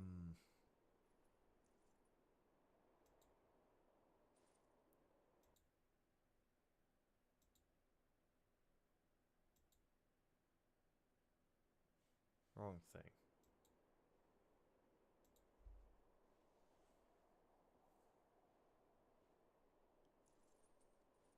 Trying to think.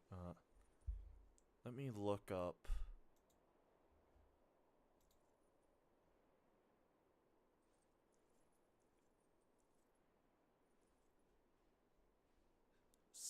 Was it CFE, right?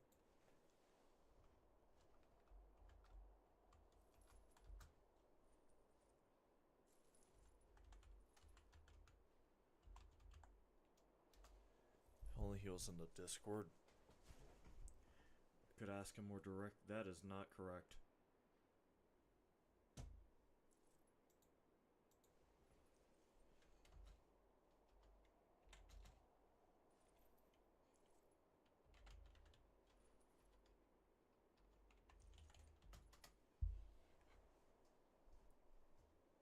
Yeah, it was. No, I just suddenly got a headache out of nowhere.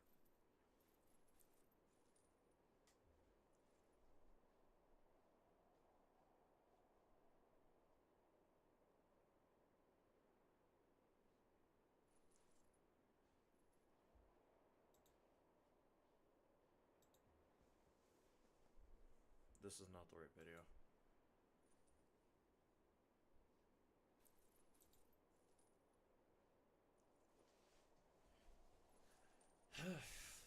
Where was it?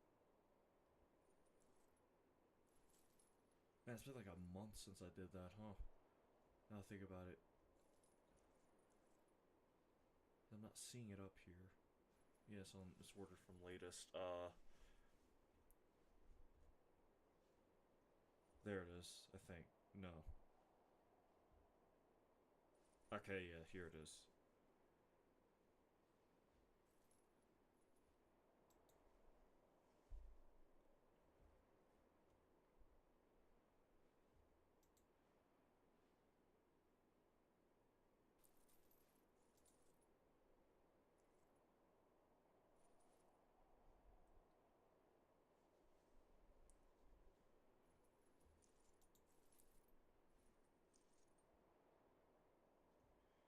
Alright, just so that way, there will be something up on stream. This is not correct.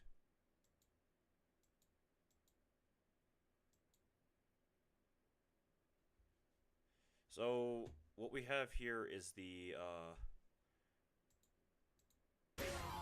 Jesus, that was loud. What we have here is another player who did to my knowledge, the only other player who did, the same challenge I did, but minus the no movement and no folios restrictions and now no buffs. I'm just, because he's the one where I got the braver spam idea from.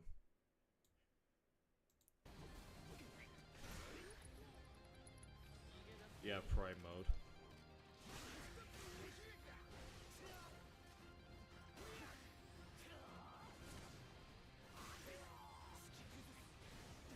Focus thrusts, huh? He's using prime mode in a very unusual way, not, at least compared to other players I can think of, I've never seen anyone really use it like that.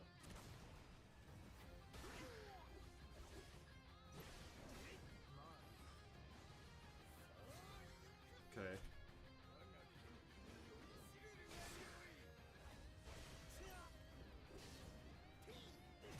Nice.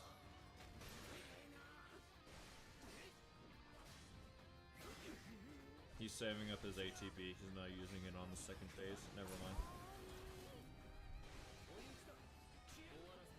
Bravery immediately. Yeah, see that's what I'm talking about. This right here, this buff right here, for runs like this, means almost everything. because where was it? It's a little bit 3,460 without materia and without any other real form of buffs with the Buster Sword. And that wasn't even like a high roll, really. Because I've seen it go up to like 3,700 for a high roll. Disorder in the aerial onslaught, huh? It gets rid of Muramasa. You actually didn't have to roll there.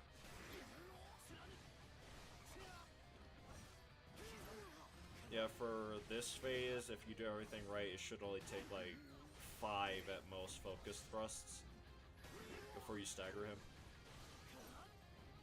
In the last one, you won't even meet. You went for it, actually. Yeah, see, the 3,700, like I said. That one rolled low. And even when it does roll low, it still hits crazy hard. But because of that, I'm not sure I could even use this. Just because the fight changes so much whenever you like add, what's it called? Whenever you add no buffs. It just becomes an entirely different fight. One that's hard to even conceptualize in a lot of ways.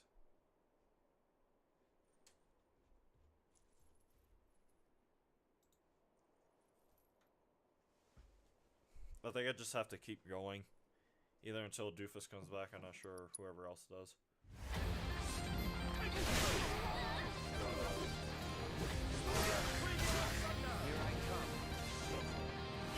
One thing I did think was because that works so good does not give you a problem.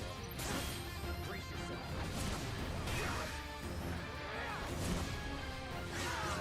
Burgers back to back with this dude.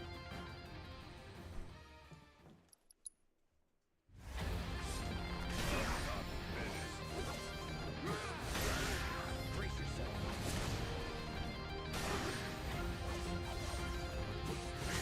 I'm wondering if just, well, no, because it's not that inconsistent, it's the fact that I'm not used to it. I was about to say, I'm wondering if using only base operator Punisher mode is better than Prime mode for the consistency, but no, it's not a consistency issue, it's the fact that I'm simply not used to utilizing just the default moveset for Prime mode. Figures who would invite. Still mega tired of it, man. It's not gone away.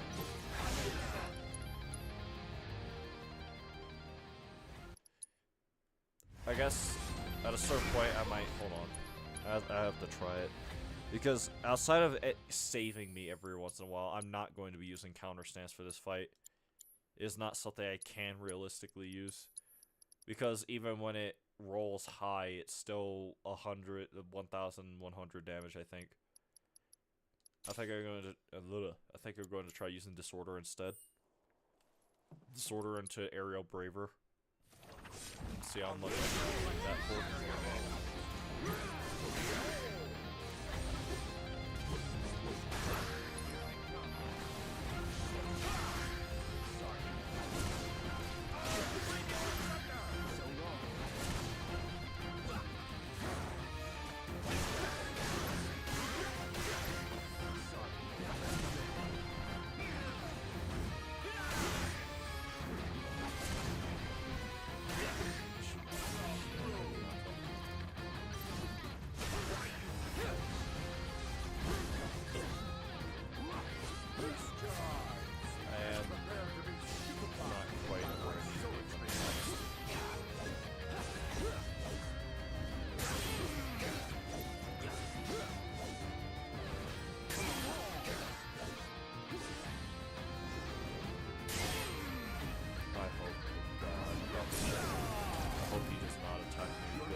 Both of those were stupidly low.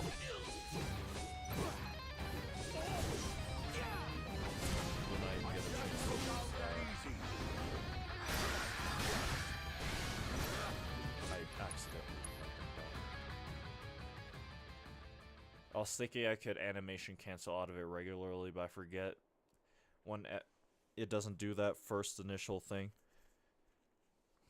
Out of a parry, it just immediately goes for the overhead slam that triggers the first half of the Primo buff.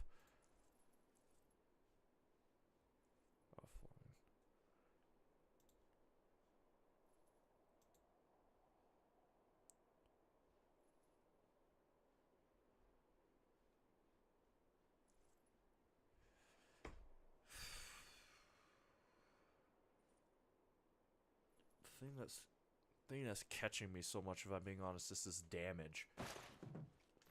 That's the problem, is this damage. The lack of damage.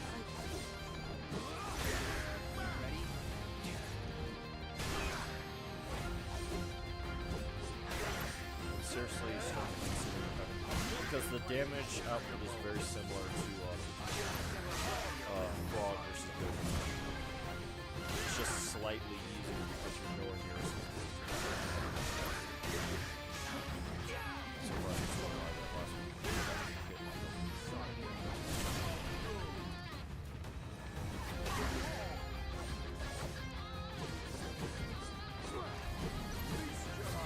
I'm in a horrible spot right now, by the way.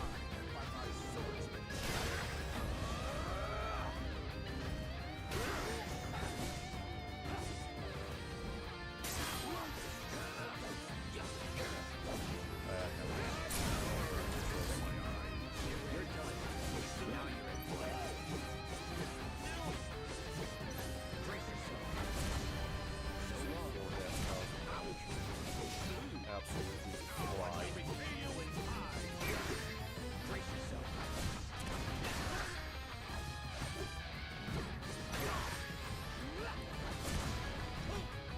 He's already spent way too much time.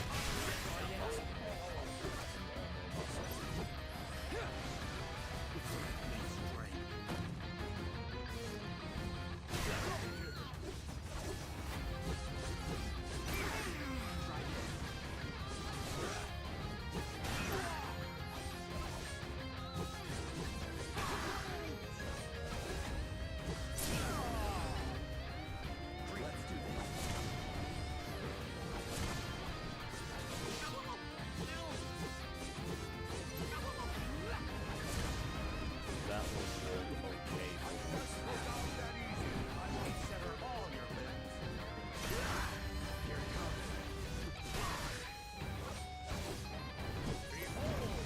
Surprised him so much.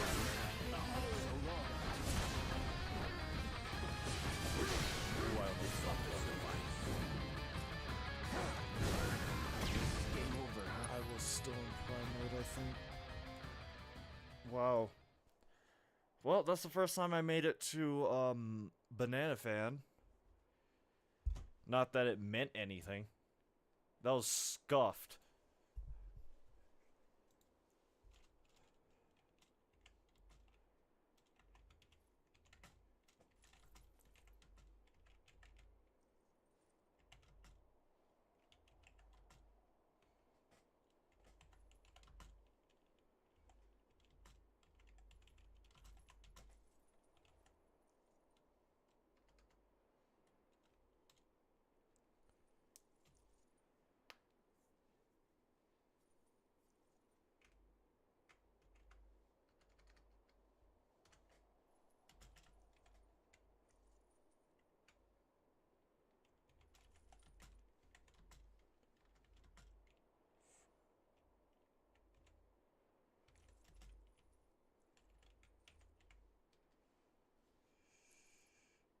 At least I made progress.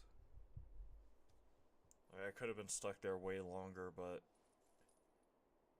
the problem is I'm nowhere near getting him to where I need him health-wise, because that was not half health.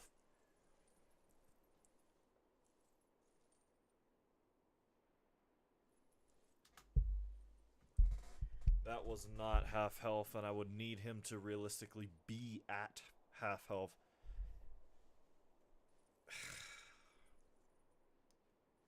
No, think about it, I'm not... Well, Doofus just got back to me.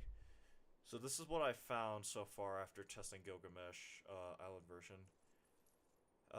Has a sequence of actions depends on the number of swords he has summoned. Each sequence ends with him jumping away from you. Yeah, Naginata, 2 actions, one from 1 ability and 1 stomp. After Masamune summon, 3 actions from 2 ability combinations, 1 from each sword and 1 stomp. 4 with Rune Axe, 5 with Banana Fan. With Blade of Legends 6, Excalibur 6 or 7. Note he doesn't always stomp after summoning additional swords, yeah. But the most reliable way to mark the end of each sequence is when he jumps or moves away from you. Yeah, I got that much. I mean, I guess I technically knew that beforehand, but that is still helpful to know. Masamune is summoned after 5 sequences. Genji Shield is summoned after 7. 2 after Masamune. Okay. How many Masamune have? 3. Okay. Rune Axe is 10. Banana Fan's 15. Next Genji Shield is after 17 sequences. 10 after the previous Genji Shield. Okay.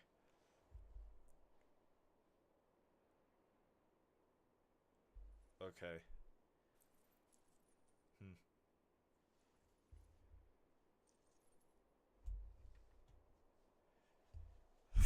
This is gonna be hard to track. Then that's a lot to keep in mind. Then, in theory, all I would need to do to prevent him from summoning the Genji Shield is bum rush him to what's it called? Rune Axe?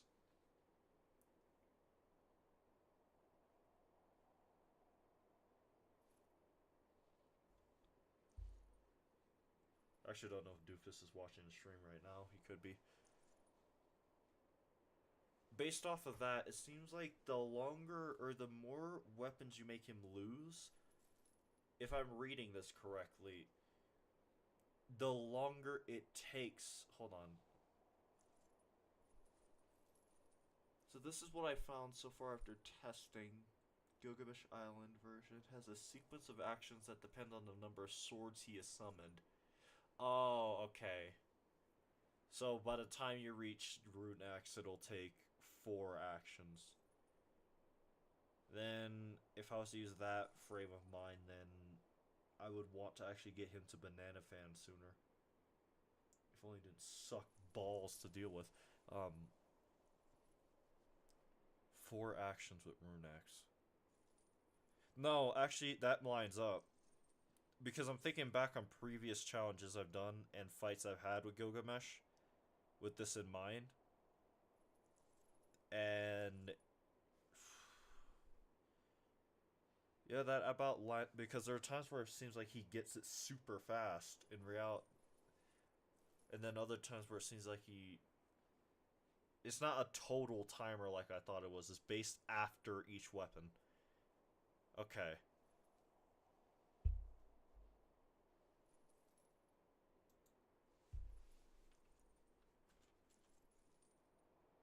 I'm not even sure how I would go about typing this.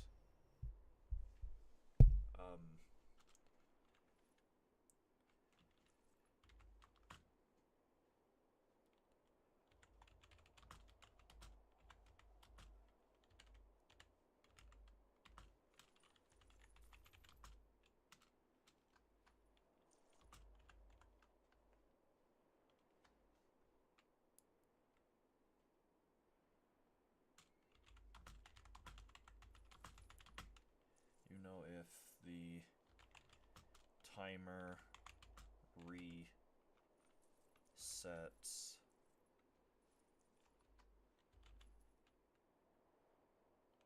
God, I am tired. My brain's like I just forgot to spell reset for a second.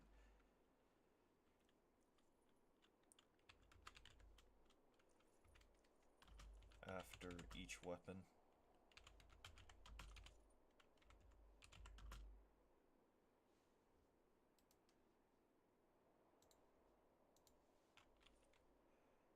Or does it just add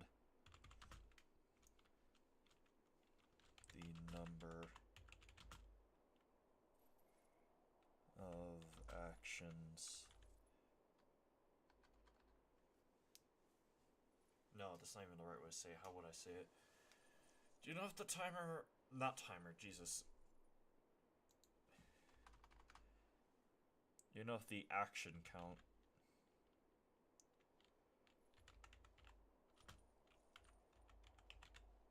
resets after each weapon, or does it add the number of actions needed in addition based on the current weapon? I think that's the best way I can put it.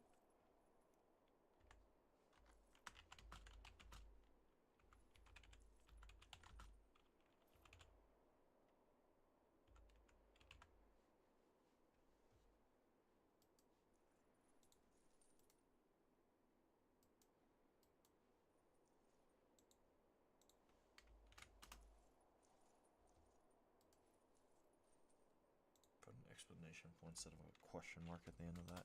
There we go. I have an idea of how it works now.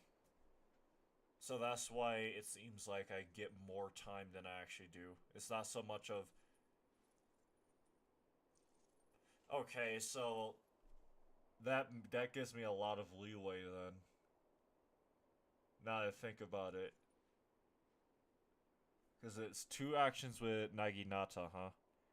And 3 with Masa. Yeah, no, that does make sense. Because it seems like he does a total of 2 cycles with Naginata. Once you get him to a certain point of his health. And then he summons it. Like, the first Genji Shield summon is super quick. It's always the later ones that seem to take longer. And things you can stave him off for longer.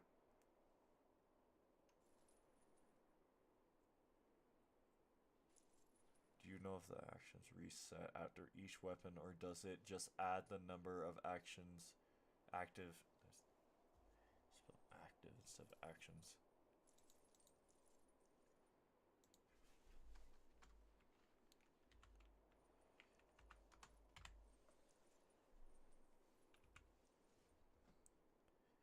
Needed based on the current weapon. And I hope that comes across clear, because what I'm trying to ask is if, for example, if I had him on like Runax, right, and if he did 3 actions, but I knocked Runax out of his hand, he switched to Banana Fan, would he then have to do what would it be? So 6 more actions instead of just it's resetting straight to 5.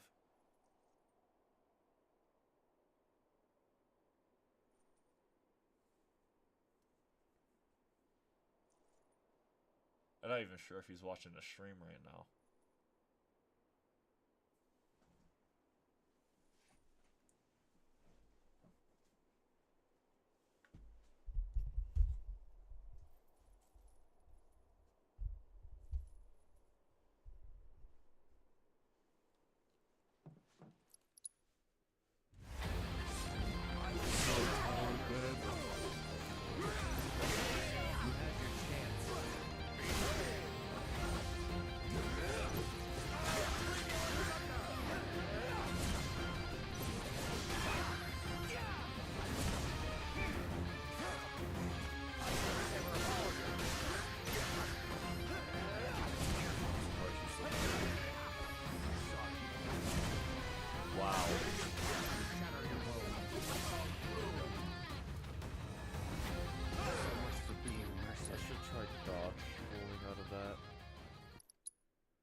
I did not anticipate I would have had the summon trigger primal battle.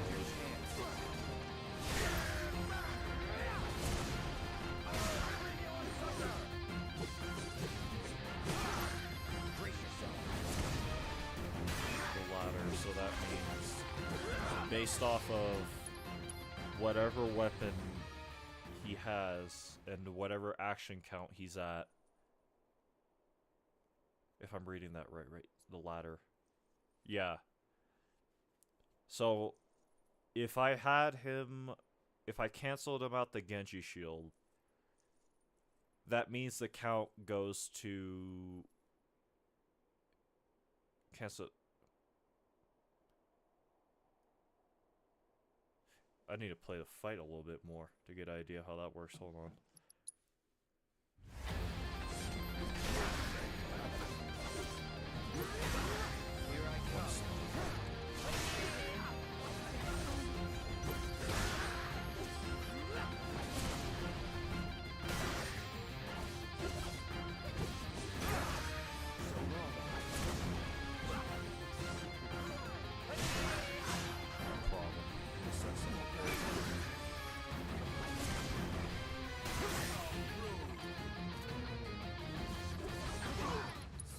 Okay.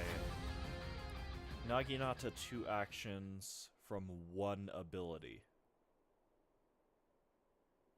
2 actions from 1 ability and stomp.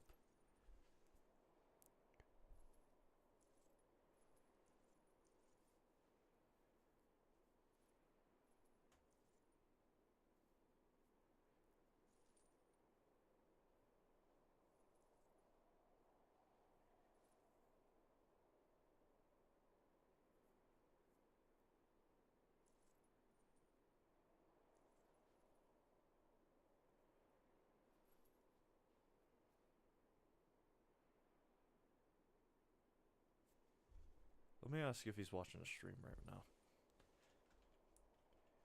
By the by, are you still testing or watching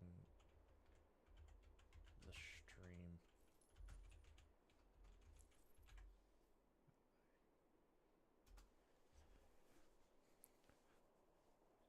Two actions from 1 ability and 1 stomp. After Masamune summon 3 actions from 2 ability combinations and 1 from each sword. 1 from each sword and 1 stomp. 2 Oh, I think I see what he's saying. He's probably speaking on if he has both Naginata and Masamune. Or Muramasa, I keep calling it Masamune. So that would mean if I stagger him out, if he was at the way, another way I gauge is based off the music cue. There's a music, unironically, if you do everything perfect, the music cue where it goes that's a perfect way to tell when you're in range to either make him about to lose the Naginata or if you're close. So from there, I guess that'd be 2 actions. He would have to do 3 additional actions from there. It doesn't reset, but he would have already fulfilled those 2 actions at that point. Because he's about to summon the next weapon, I think, right?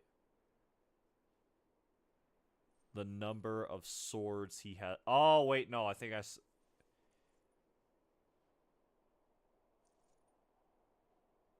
Okay, I'm confused. Found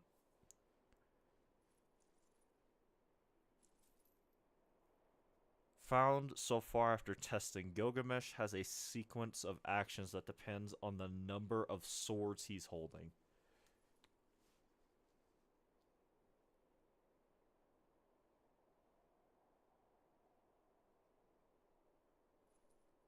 Number of swords.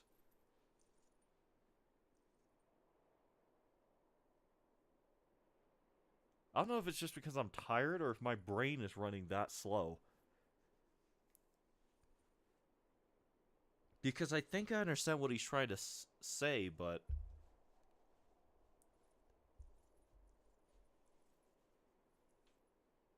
Masamune is summoned after 5 sequences. Genji Shield is summoned after 7. 2 after Masamune.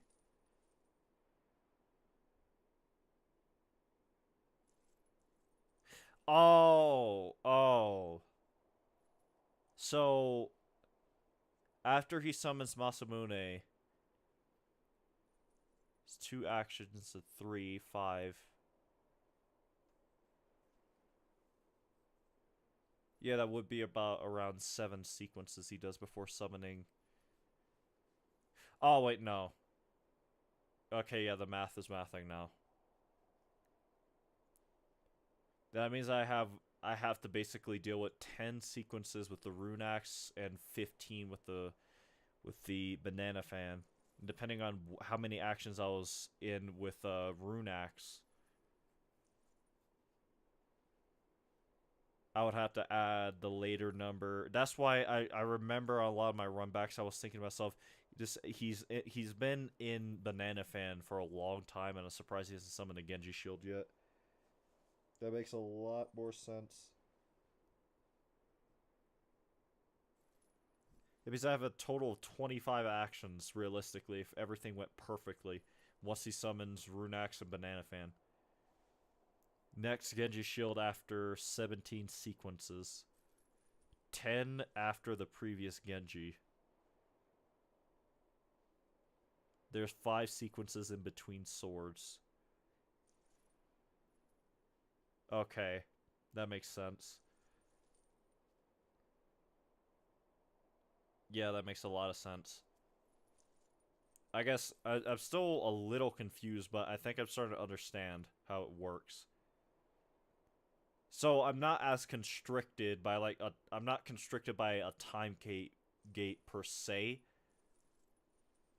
Whenever I have Gilgamesh in that glitch state when he's using the rune axe, but I'm action gated. So that means every time he spams rune axe and its abilities, he's blitzkrieging all of his actions to a point where he can attack me again. Like, properly, and just end my run at a certain point. And that pushes him closer to summoning the next Genji shield on top of that. So, in other words, yeah, not Genji shield, rune axe is still the biggest issue here. Unless I can keep him in that glitch state for, at the very least, I would say 6 of those actions.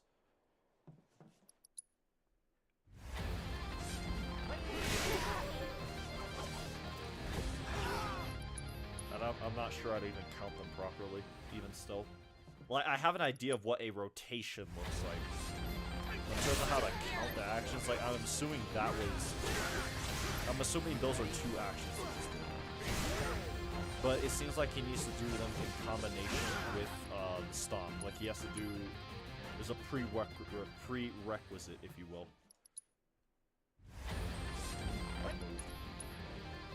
Fraud.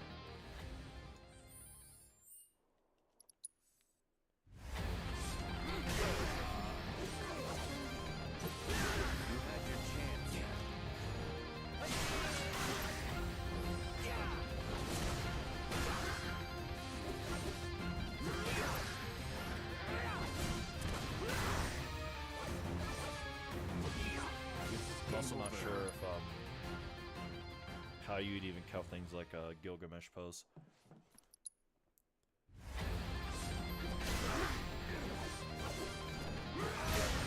But I think I have an idea of what Doofus is saying. Obviously, I do not understand the intricacies of it. So much for being a mercenary. But I have a lot better idea of how to actually deal with Gilgamesh. In that sense.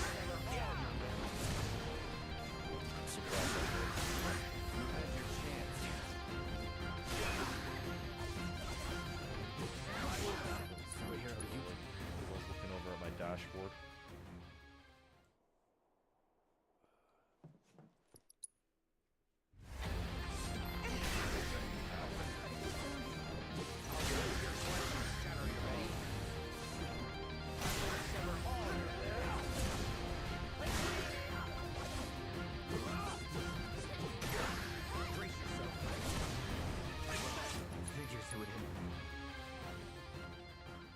Yeah, I have no idea if Doofus is watching the stream right now.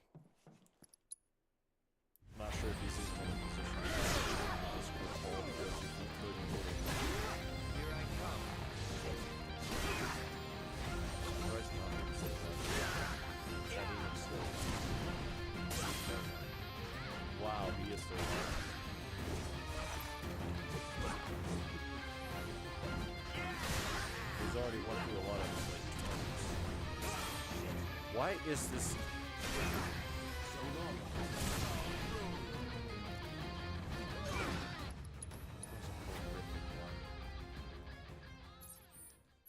Hold on. What does Nanaki have on him?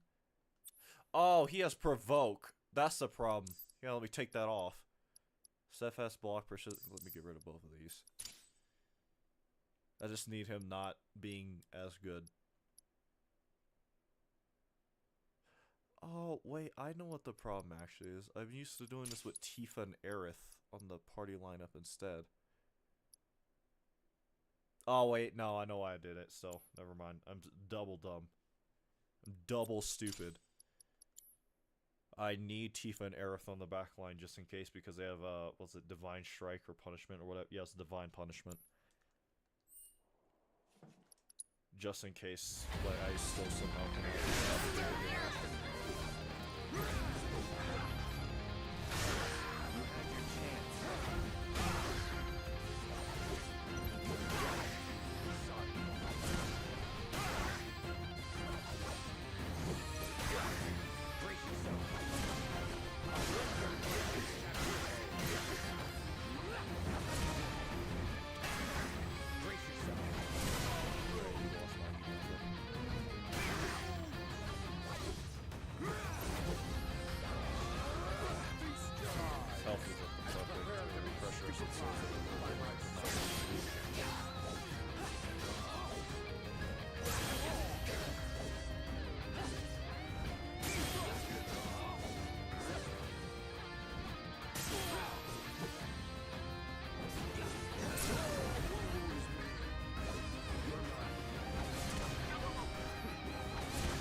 This is so difficult. So from there, if I counted correctly, I should have had like... He would have been like around 5 actions off from summoning the Genji shield.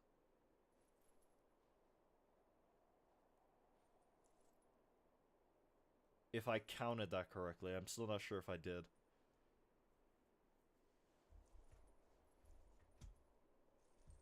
Probably counted it wrong if I was to be honest.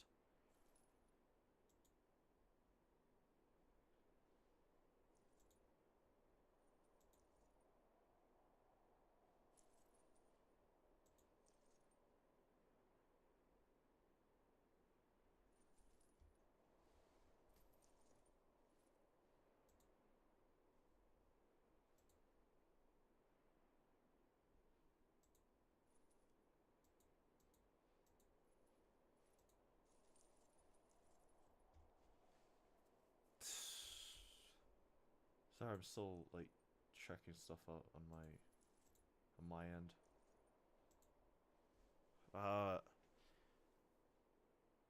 If I was to guess, Doofus is probably still doing a lot of testing, because I see him like occasionally typing in the Discord. In all honesty, I'm not sure what all he's doing. But now I know that there's not like a time gate. There's not like a necessary time gate, if you will, for whenever he summons the Genji shield. The problem is the amount of actions he takes.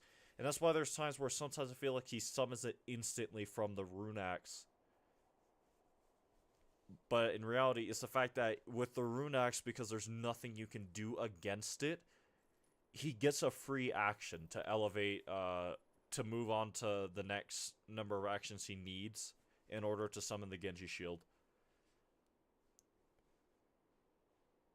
And the banana fan, even though I can do a lot against, well, I can do way more against it than I can the rune axe outside of a Firefly ward. That's still, because of how much he jumps back with that specific weapon, catching him is the hard part. But from my experience, you can actually force him into a corner if you're really good, if you have your positioning right. For some reason, whenever he uses the banana fan, you always end up like with him, his back to a corner for whatever reason. I'm not sure why.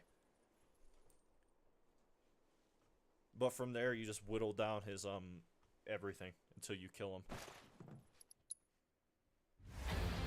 My concern is if I'm going to have him at low enough health when he summons Excalibur. Because when he summons Excalibur, you can't just kill, period. And because of just the nature of what the challenge is, I cannot realistically dodge Excalibur properly. Unless I find a way to dodge around him, which I do not think I could do.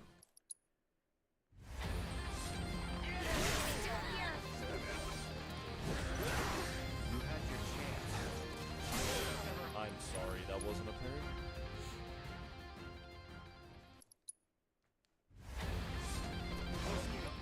The brain was just slow on that. That's all that was.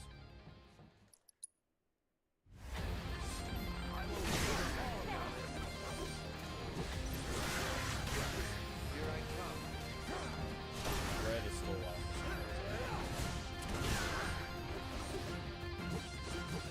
It's after I took off and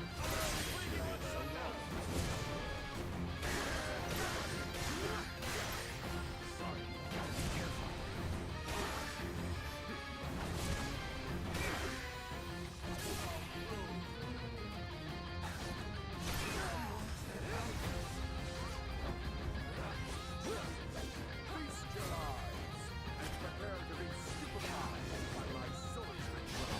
Stick your sword in.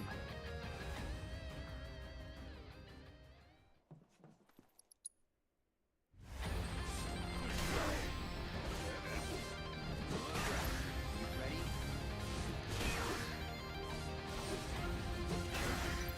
So long. Raise your voice and shatter your foes.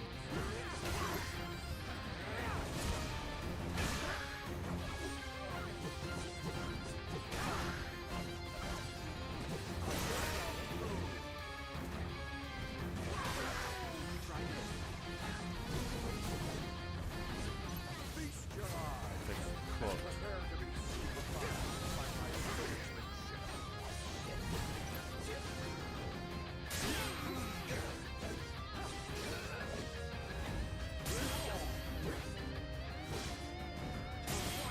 Okay, maybe not. Never mind, I definitely am. I won't be able to knock Murmas out of his hand in time.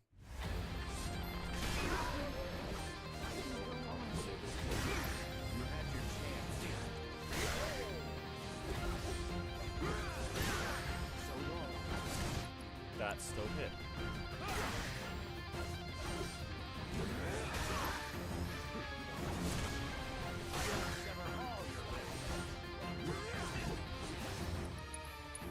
I should let go of it there. Because that the like dash animation thing you get with Prime mode does take you straight through it, not even by a small amount.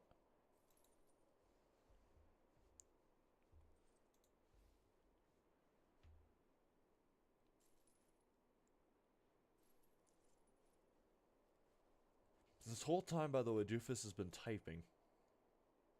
He's cooking up something big. I'm not sure what. Also, that testing was done with me dodging all of his attacks. If you perfect block Gilgamesh, he'll end the sequence early without doing a stomp or any follow-up. Okay.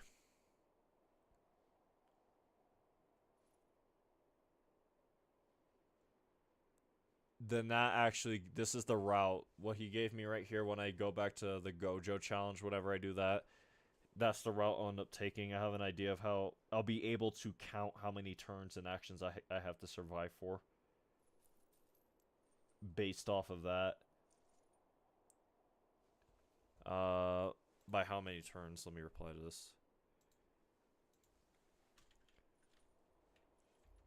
by how many turns or actions.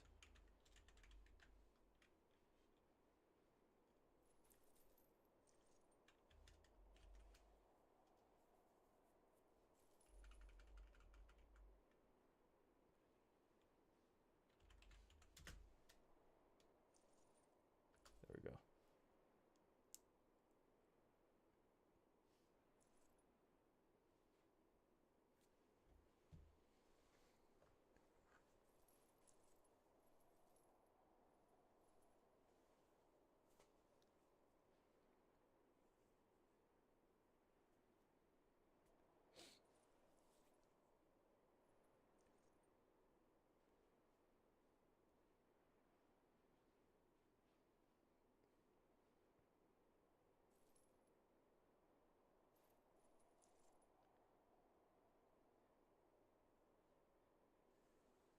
Just one.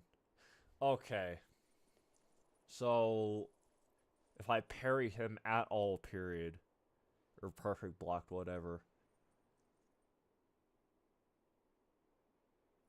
without any follow-up attacks other than unknown buddy. Hey, Brandon, how you doing?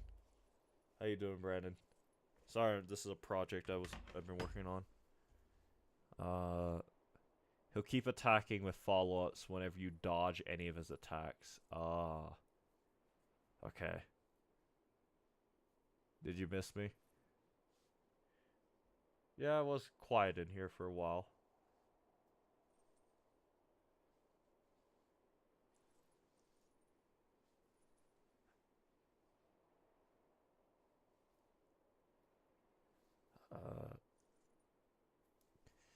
So if I parry his attacks, it'll end in one action and one ability.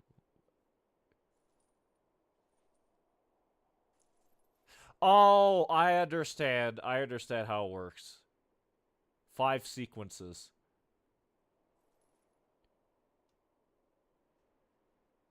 So it's 3 abilities. Anyways, what challenge are you doing? Ultima Plus for Gilgamesh. A good. Just got off work at my dead-end job. Yikes. It's rough, buddy. I saw that controller, the Vader one you got. Looks sick.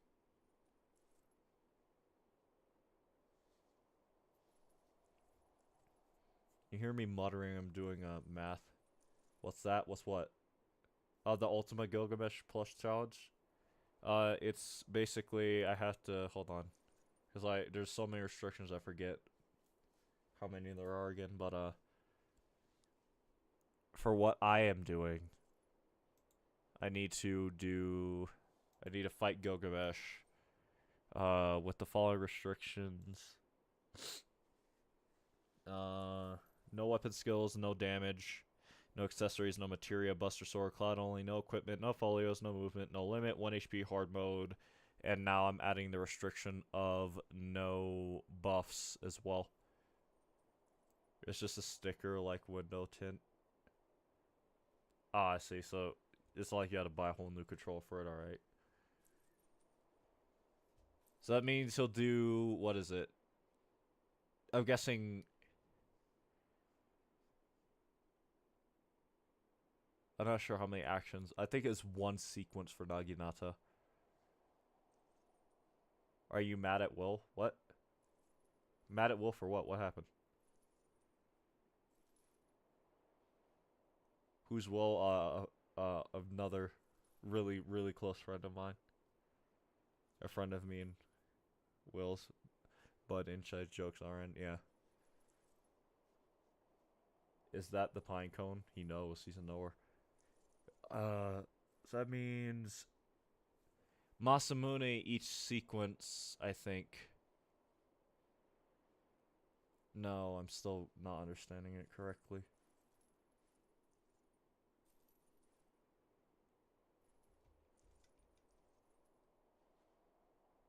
God, this is so complicated. The amount of stuff I'm trying to figure out how to do. It drops it by 1, so assuming that remember Ghost of Sus moment. Yeah. Oh, I think I know what you're talking about. No, I'm more embarrassed than upset.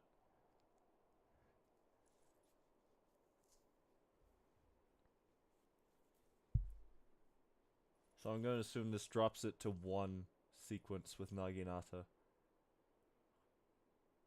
Then a 3. No, 2 for Masamune, 3 for Runax, and 4 for Banana Fan. Then it'd be 5 for the Blade of Legend. And 6 for Excalibur. That's why he says sometimes 7.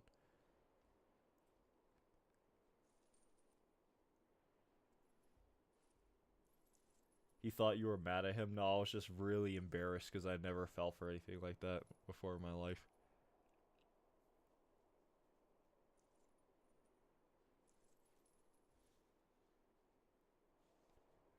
No, it's an inside joke thing. Gorb.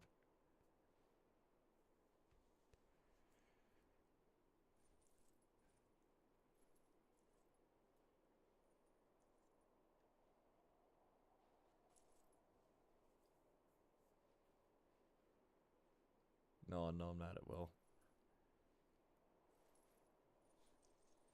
Not mad at him. Like I said, just embarrassed by what happened. We're still laughing about it. Yeah. I had a feeling.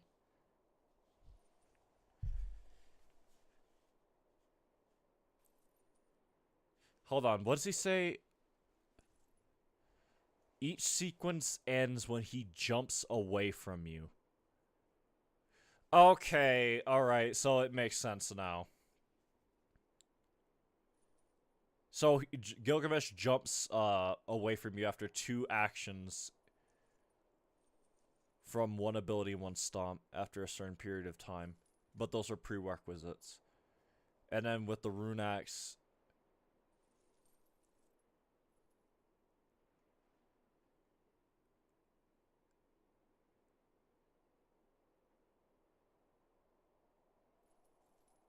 it was good, you gotta admit. Yeah, that's especially why I was embarrassed, because I never in my life had anyone tricked me with something like that. Try dodging him and see when he jumps away from you. Alright, I will. Because right now I'm trying to... I'll be honest, I tried to differentiate between actions and sequences, and when sequences end, and how many actions each sequence has. So much for being mercy.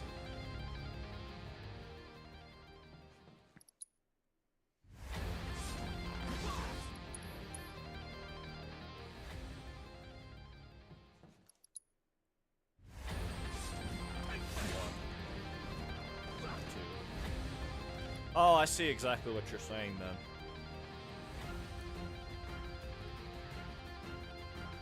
So, just to clarify, Doofus, after he does those 2 actions that he just did just then, right? That ends one of the sequences for Naginata, right? If I am to understand correctly.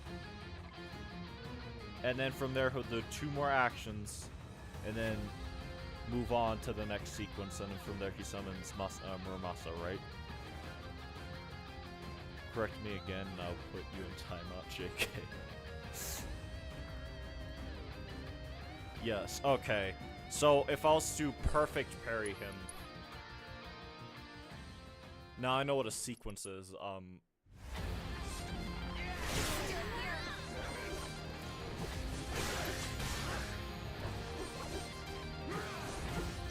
It actually extends it. Okay. Oh, it's all making sense now. So every time you perfect parry him, it drops the total sequence number down by whatever, right? By 1, like you said. But it extends that sequence and adds more actions. It's just the follow-up sequence will no longer exist. I understand.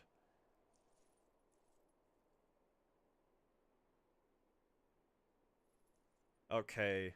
With that in mind, this is still complicated. Because that means I have one action total with Naginata before he summons Muramasa. Muramasa summoned after 5 sequences. Okay, yeah. So that would be 4 sequences if I perfect parry him. But normally it should be 2 actions. Or 2 sequences, it says. With Naginata, 2 action... No, I'm reading it wrong. Okay, yeah, I'm reading it wrong, sorry. That means it's 5 sequences for Naginata before he summons Muramasa. From there, you perfect parry each Naginata attack Masamune is summoned after 10 actions. Okay. So, does that mean the stomps do not count then?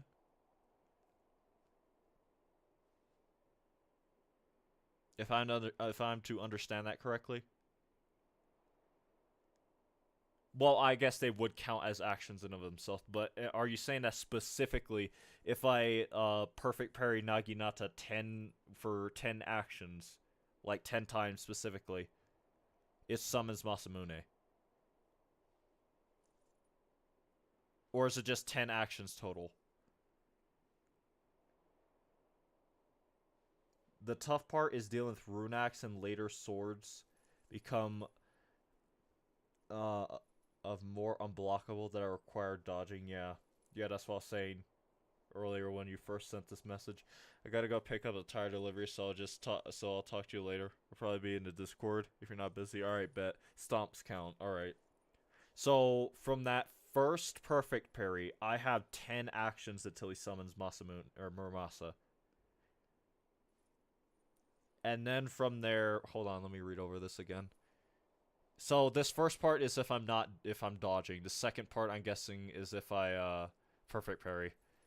With Naginata, 2 actions from 1 ability and 1 stomp. After Muramasa is summoned, 3 actions from 2 ability combinations, 1 from each sword, and 1 stomp. With Rune Axe 4, I'm guessing 3 actions with Rune Axe and then 1 stomp.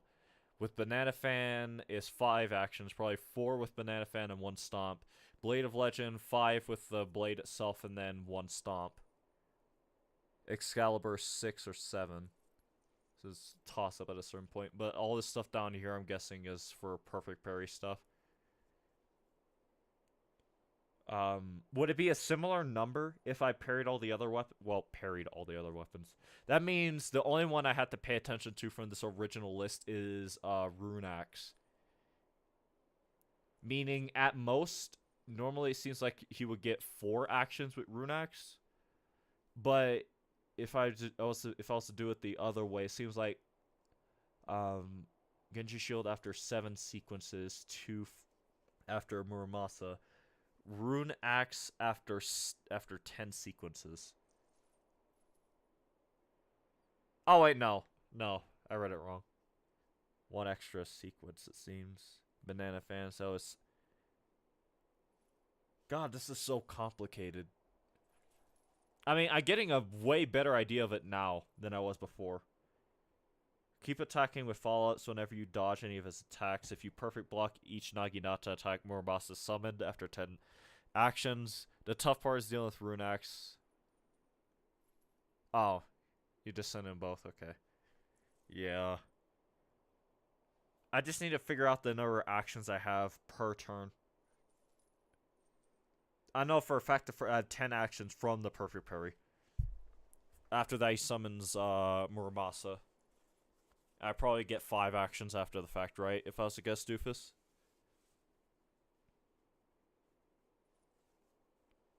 If I'm looking at this list correctly. Because if I was to assume correctly, it technically resets in a way whenever he summons a new weapon. But in general, it just adds whatever the former count was before. But I need to pay attention. I need to count his attacks and pay attention when he jumps back outside of summoning weapons to count when a sequence ends. All right, that's 1 action. 2 actions.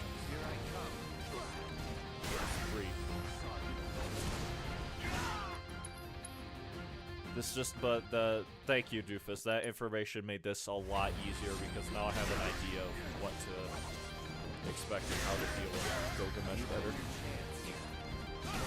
Well, I can actually track the fight better.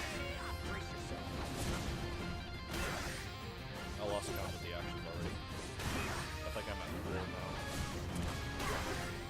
This should be 5. 6.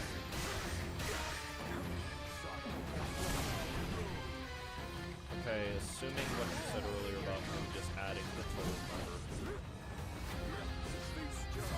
is accurate, so I should have like 8 or so.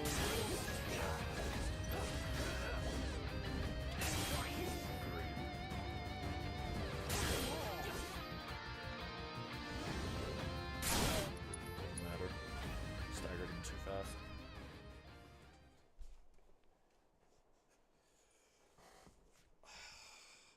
Hold on, do you know if the actions reset after each weapon, or does it just add the total number of actions needed based off the current weapon?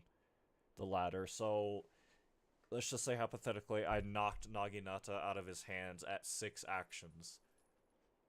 And then he goes to summon, I guess if you count the stomp he does after you knock a weapon out of his hand, that's technically 7 actions. So, if he was to summon Naginata, that would add, like, 5 more actions onto the total count, meaning he would have to do, he would have to do 7 more actions before he can summon. I counted 10 after Muramasa is summoned. Like, total actions before he summons it, right? Ignoring you knocking it out of his hand. And once again, just to absolutely confirm, if I knock Naginata out of his hands early at, let's just say 6, whatever number of actions Gilgamesh would normally have to summon the Genji Shield after the fact would just be added onto that remaining number, right? So if I... Okay. Alright. So that would mean if I... And also, just to confirm, do you know if the stomp counts after you knock a weapon out of his hand as an action? I would assume it does, right? Because if that's the case, then that means if I do everything... Okay, yeah. So if I do everything perfect, the first action, or the first rotation, would be 7 actions before I knock Naginata out of his hands. From there, I have to worry about a remaining... remaining 8 actions. Remaining 8 actions before he summons Masamune. But that means I don't have to just wait for him to bring it up. I can actually have a solid idea in my head when he brings it up and when I have to bring his stagger gauge up. And then you said Genji Shield after 7 sequences, 2 from Masamune.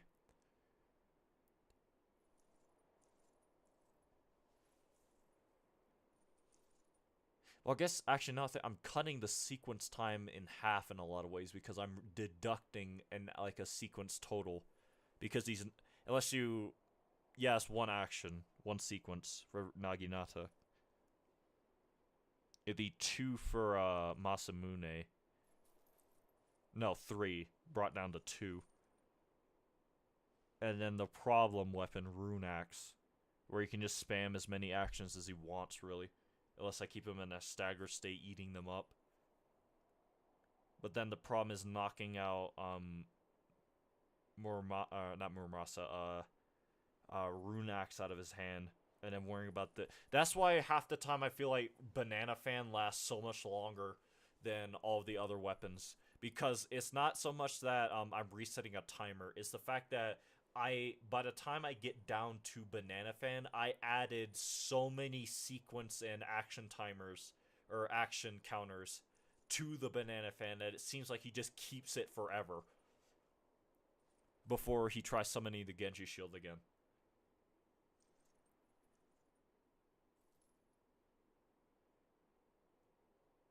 Okay. So this fight actually is not as random as I thought. It's actually math. hard, heavy math.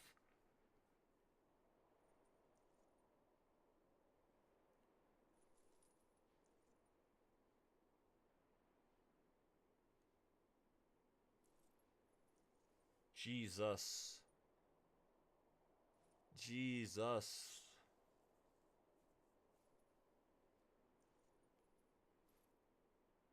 Math is mathing, yeah. Do you know how many actions it takes Gilgamesh to summon the rune axe after you knock after you cancel him out of both the Genji shield and knock Naginata out of his hand? I'm assuming the number actually for Genji shield stays the same, but I'm wondering how many actions like sequences he advances forward after you knock Christ, so many weapon names. After you knock Muramasa out of his hands. Is it also 10? Because I get the feeling that's the number it is. Because ignoring Excalibur, I'd have to worry about dealing with him in 40 actions, and that is not easy. If the number stays that actually is less than that. It's 30 realistically. No, from the first parry, it's 10 till he summons Muramasa. I'm assuming it's the same after he summons it. Before he tries summoning the Genji shield. Then you cancel him out of that. That timer does not matter, really. It's just the weapon timers that are tied to it later. Or not timers, counter.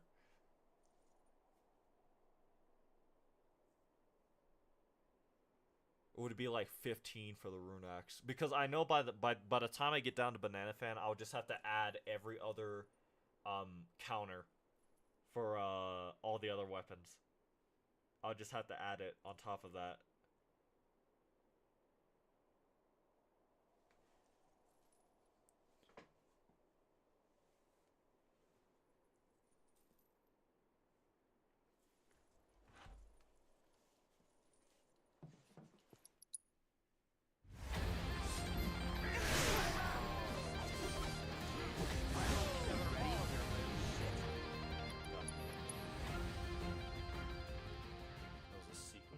Did.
fight is making sense now. The fight is making a lot more sense now. Okay. It's making a hell of a whole lot of sense, actually. It's just keeping track of all those numbers. This is like fractions. Like, I'm literally doing fractions right now. I'm taking the number, I'm carrying the 1, I'm carrying the 2 and moving it over to the 4.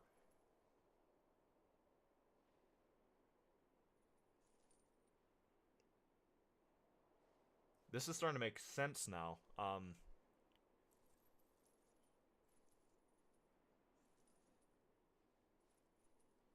Huh. I'm not sure if you're still here, Doofus. But if you are, thank you. Thank you so much for helping me actually figure out how he goes about summoning the Genji shield, like, properly. And the fact that there's a hard difference between if you dodge his attacks versus if you parry them. And then the amount of sequences it takes for him to do that.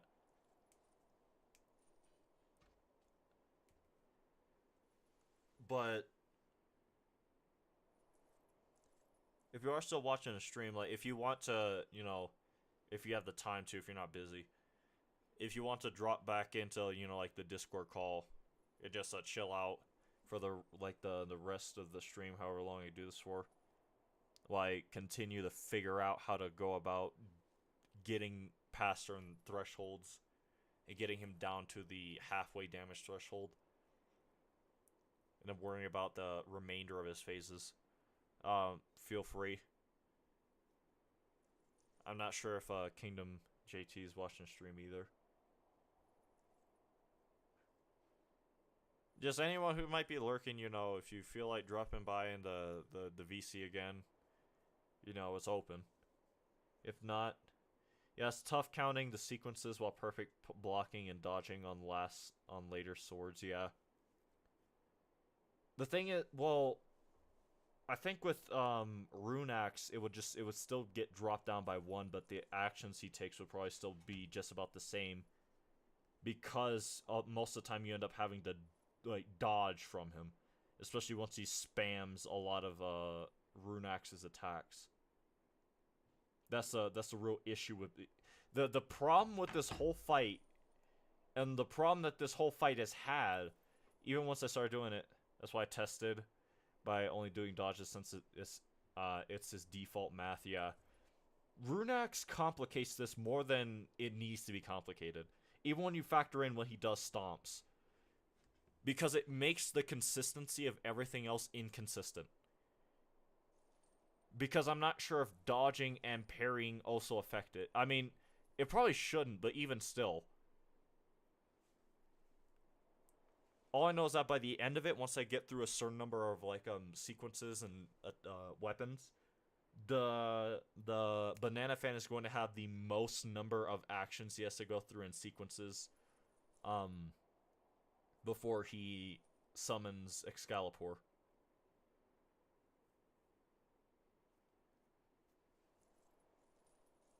Like, by the end of it, I think you probably have to end up dealing, like... Yeah, no, if it adds all the other sequences for all the other weapons, and as well as actions, even if I do everything perfectly, he might end up having to do, like, 25 plus actions. And probably, like, 4 plus sequences before he can ever even try to summon Excalibur. Versus, you know... ignoring when I bring him down to half health, that is.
Doofus, do you know if the number is the same? If that makes sense. For Runax. No, actually, it would be two, what's it called? He does. For the Runax, right? Because if Muramasa gets 2 actions, and if I have to subtract 1 from a perfect parry.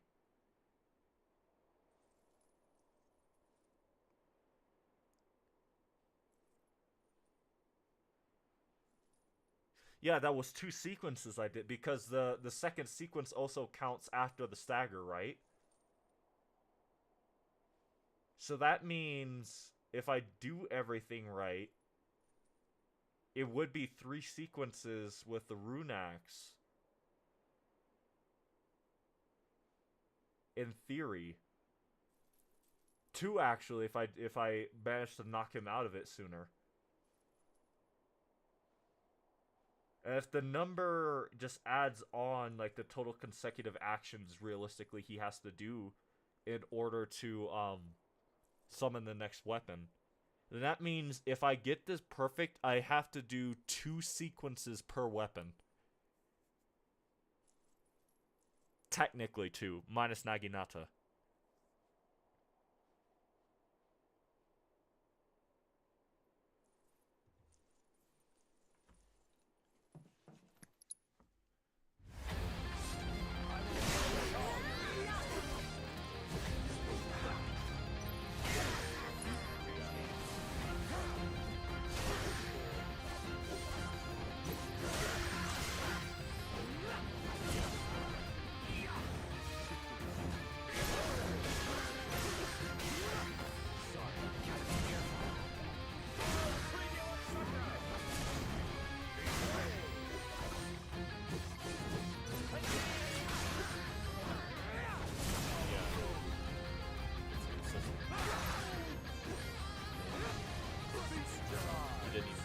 Prepare to be stupefied by my sorcery.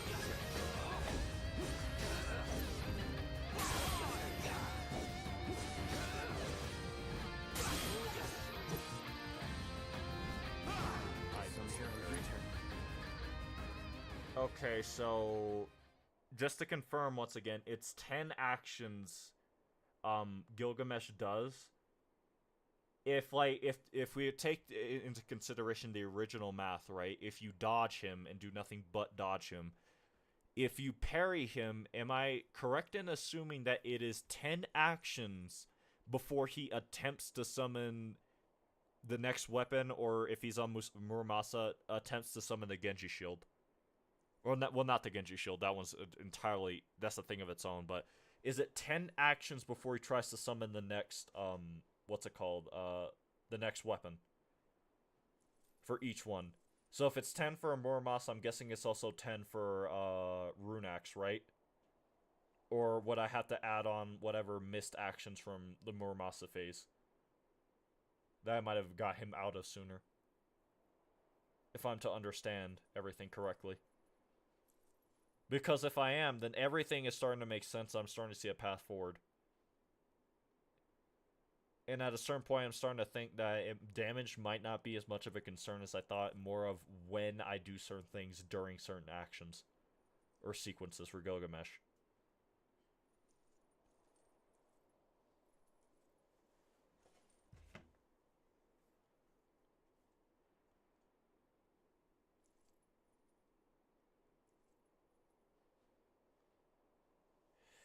You have to add missed actions from previous lost sword. Okay. So if I get if it took me 10 actions in order to get Naginata out of his hands, it's and in turn 1 sequence. By the time he summons Masamune, it'll be 10 actions for Masamune. If I understand correctly. Before he does the next sequence. And if I stagger him before that or make him lose Masamune, but even it's actually less than that.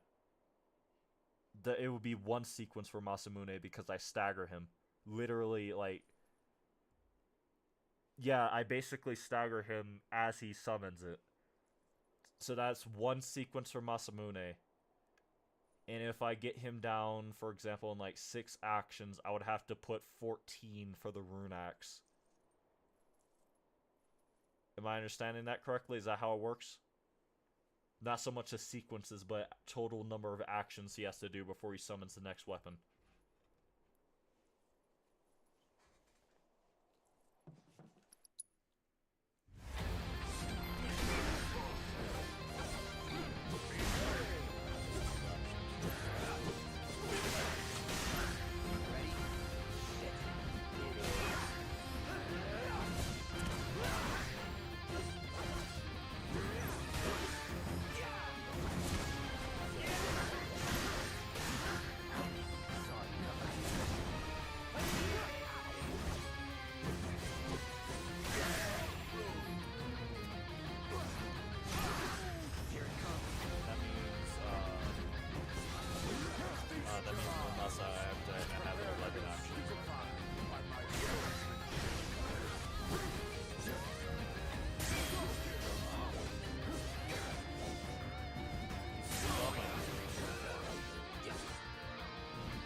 But if I'm to understand in general, so if I was to think about when he summons the Genji shield,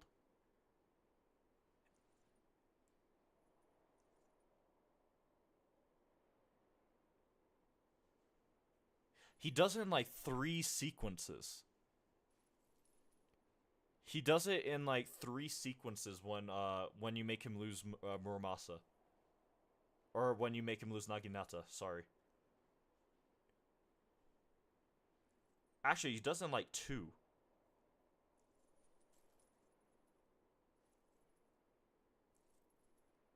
That means if I was to do the math of when I think he summons it, if it takes like, if I do it early, the earliest I've apparently, from me counting, the earliest I got him to lose Naginata is 9 actions. So if that adds 11 to Masamune before he or Muramasa before he summons Rune Axe, he did like 16 actions total from there. He did like 6 actions with Nag. So that's like 17 actions he did before he summoned the Genji shield. And that does line up to that 7 sequences thing you said. Because if I was to convert those sequences into actions, adding on like the 2 sequences you said from Muramasa, that means I know exactly when he's going to summon it. If I'm doing all the math in my head correctly. It should take him around 17 actions from when he loses Naginata to summoning Muramasa to summon the Genji shield.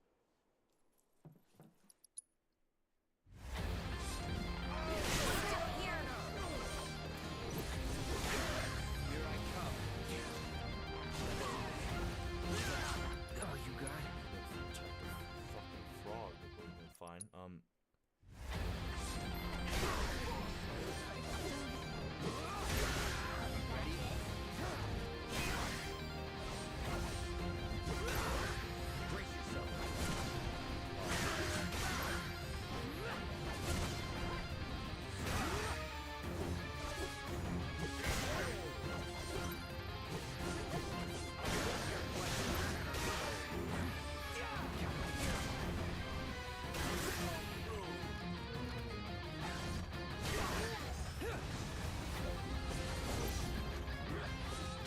Feast your eyes and prepare to be stupefied by my sword.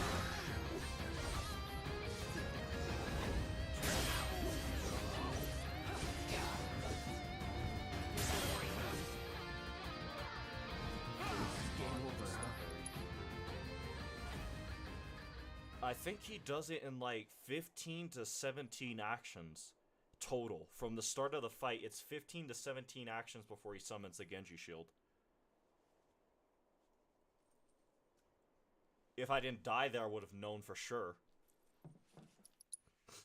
I might just, instead of...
summons Genji Shield 14 actions.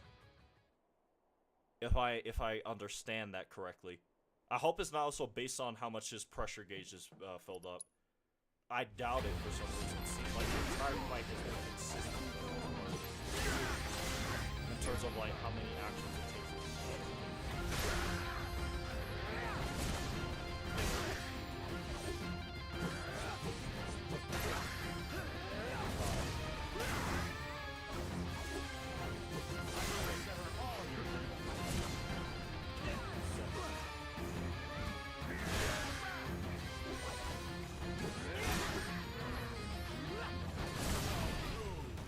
He always loses by the time that 9 actions. Feast your eyes and prepare to be stupefied by my sorcery. No.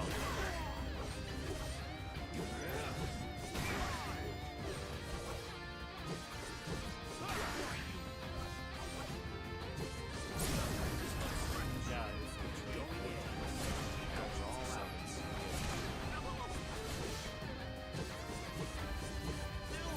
Brace yourself.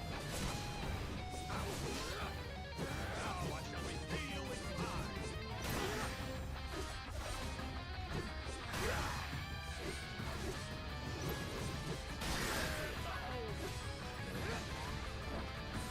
Try this. It's up this fight.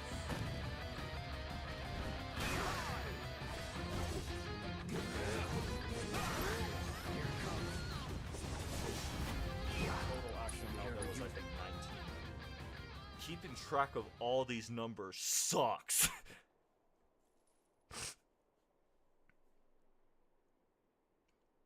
Honestly, if I do, I think if anyone does this, they need to have someone sitting next to them. Or like someone in a VC counting for them. The amount of actions certain things take, and how many total consecutive actions you need. Without blocking is 7 sequences. With blocking is 14. Oh, okay. Okay. So I don't even have to worry about sequences. I can just treat each weapon like it has 1 sequence basically, at most 2. If I count the stagger right. But if I parry, there is a hard set number for it basically then, right? 14 actions just about before he summons it, like I was saying before. Then I don't have to worry about counting for sequencing. I just need to keep in mind, I guess I can stop worrying about counting when he summons the Genji Shield.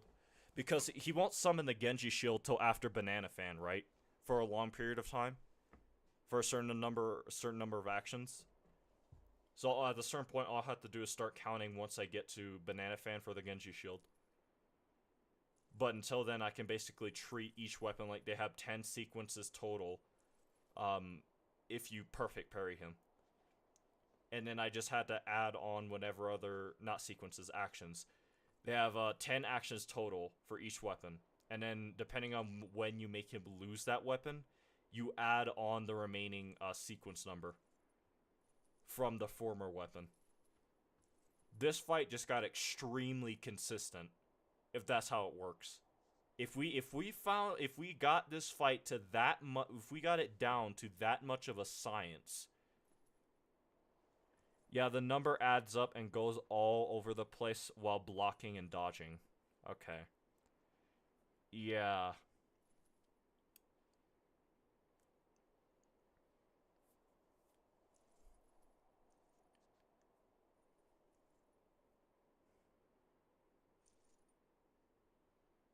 I guess now I think it was also assuming you parry his attack while he's with whatever weapon, right? So that's why it can get inconsistent again. But as long as you parry him, it should still be fine. If you count the... Then I don't have to worry about counting sequences anyway. What I need to do is count the number of actions he takes. And I need to stop worrying about... Because at that point, it's like checkpoints. By the end of it, once I get to a certain number of actions, I can count or do the math in my head of how many more actions he needs in order to summon the Genji Shield again from Banana Fan.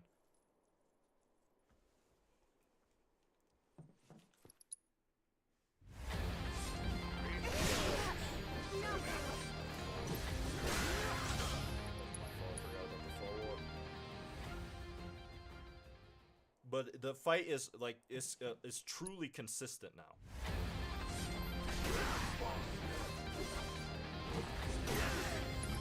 Tech.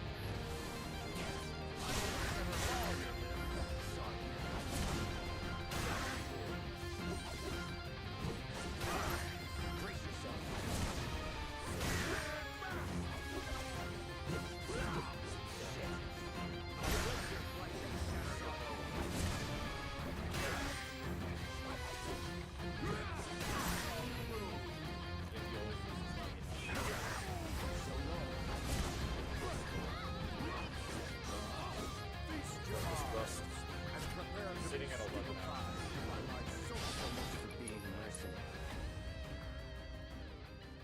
Basically at 10 actions if you hit him for... So that means what we... Well, no, the pressure gauge still works the same way, in a sense. Like how the more you parry him, the faster he'll lose a weapon. But considering how I'm doing it right now, if you want to know for a fact when he's about to lose a weapon, it's 10 actions. If you parry him consistently. If you parry all 10 of Gilgamesh's Naginata attacks, it's 10 actions where he always loses it. And for Muramasa, it's about the same. It should be.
Got this to a science, though.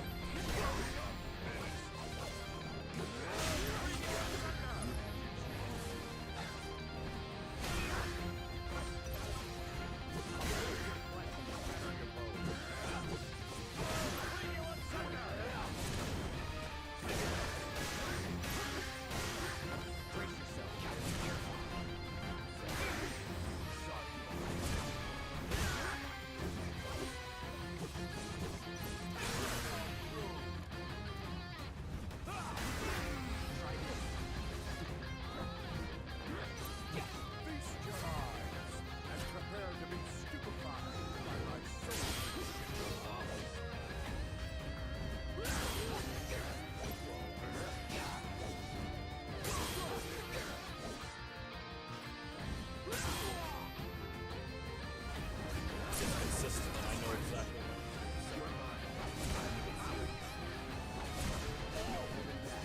14 actions.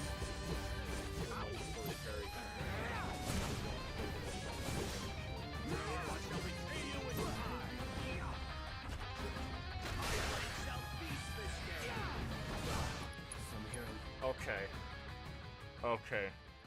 The fight just got a lot easier.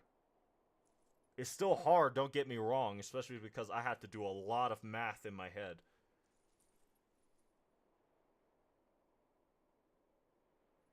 But the fight got consistent. With that in mind, I think I'll be able to actually route. I'll do one more, maybe like a handful more of attempts before I end the stream. Like, this was very productive. This was very...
what'd you say, Doofus? You can even try counting the amount of damage needed for Greg to lose each sword, Lamau. That's true, but it also fluctuates based off of how many parries you do to him, right? So unless I can get like a guaranteed like statistic number for like how many parries I have to do before he loses the Genji shield, my extension, or not Genji shield, then his next weapon, and then by extension like how much damage I need to do.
I think I got the count of last attempt confused with this one.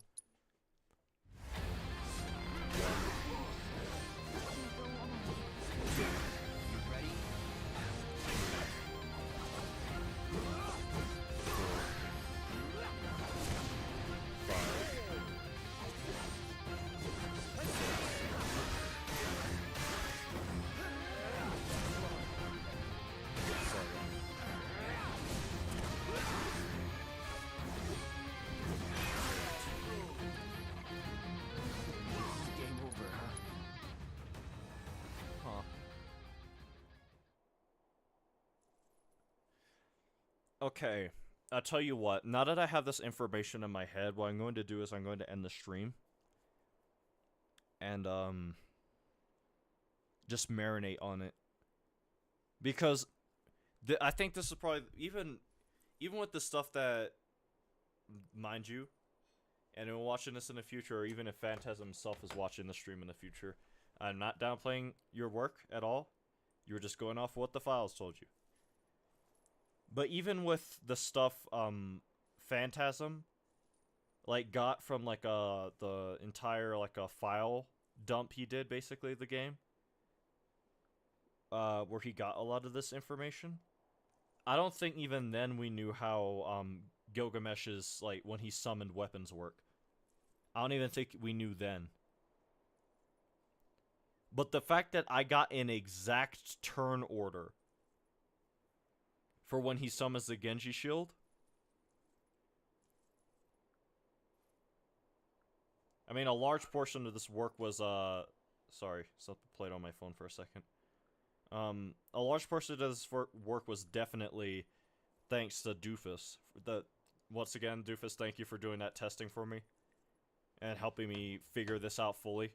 And now we know that based off of how you play against Gilgamesh, from you parrying him to you dodging him, the fight can go two very different routes. So, if you dodge him and do nothing but dodge him, he gets a certain number of sequences with each weapon before he, like, gets to the next one. So if you dodged him with a Muramasa for a certain number of sequences, right? Muramasa summoned after 5 sequences, right? So when he jumps backwards, if you dodge Gilgamesh for 5 sequences after... Wait, what? No.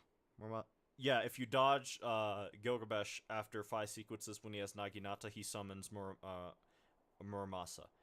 after that, he summons Genji Shield after 7 sequences plus 2 with Muramasa. Runax is 10 sequences, Banana Fan is 15. The next Genji Shield is 17 sequences, 10 after the previous Genji Shield. There's 5 sequences in between swords. But if you parry him, it's 10 attacks per. I can almost tell you that for a fact, basically.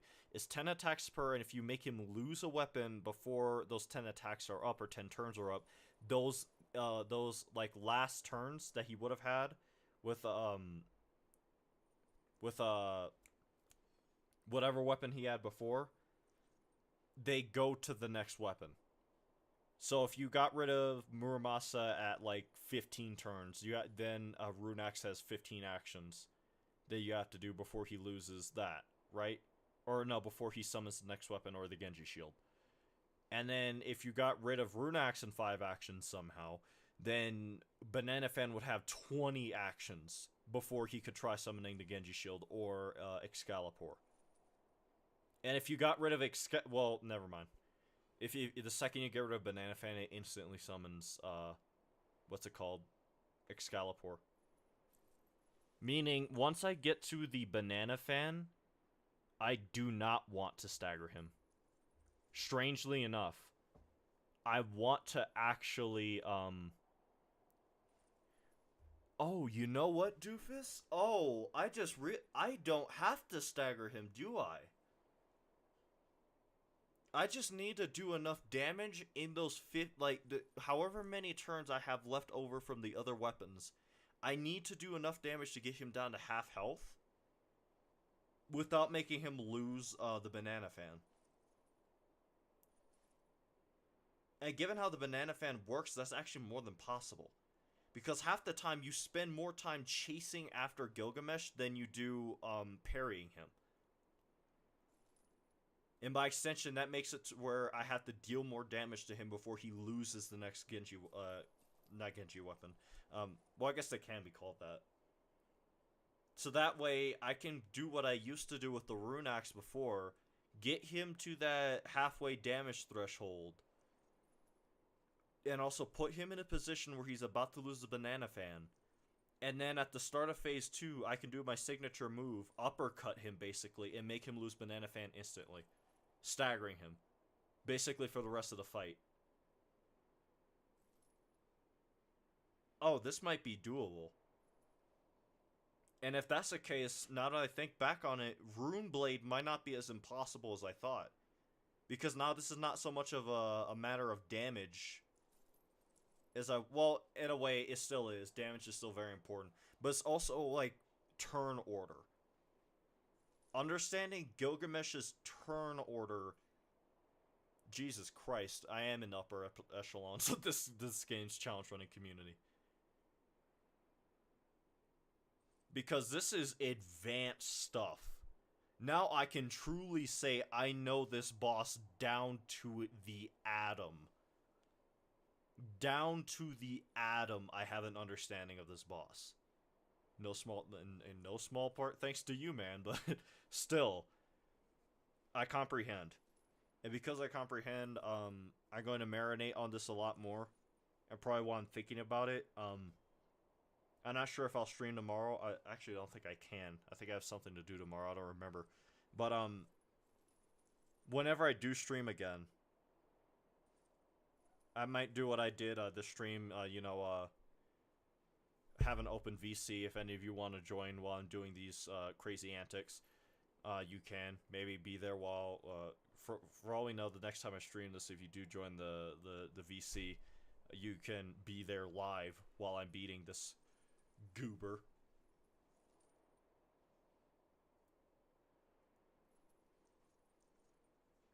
But I see a path forward. I see a path forward. And with that, to any of the VOD watchers watching this, like, 3 hours of theory crafting and experimenting and understanding with the boss, and to anyone who joined the stream throughout the duration of my stream, thank you everyone for the support. Thanks for watching. If you enjoyed the stream, please be sure to like, comment, subscribe. Remember to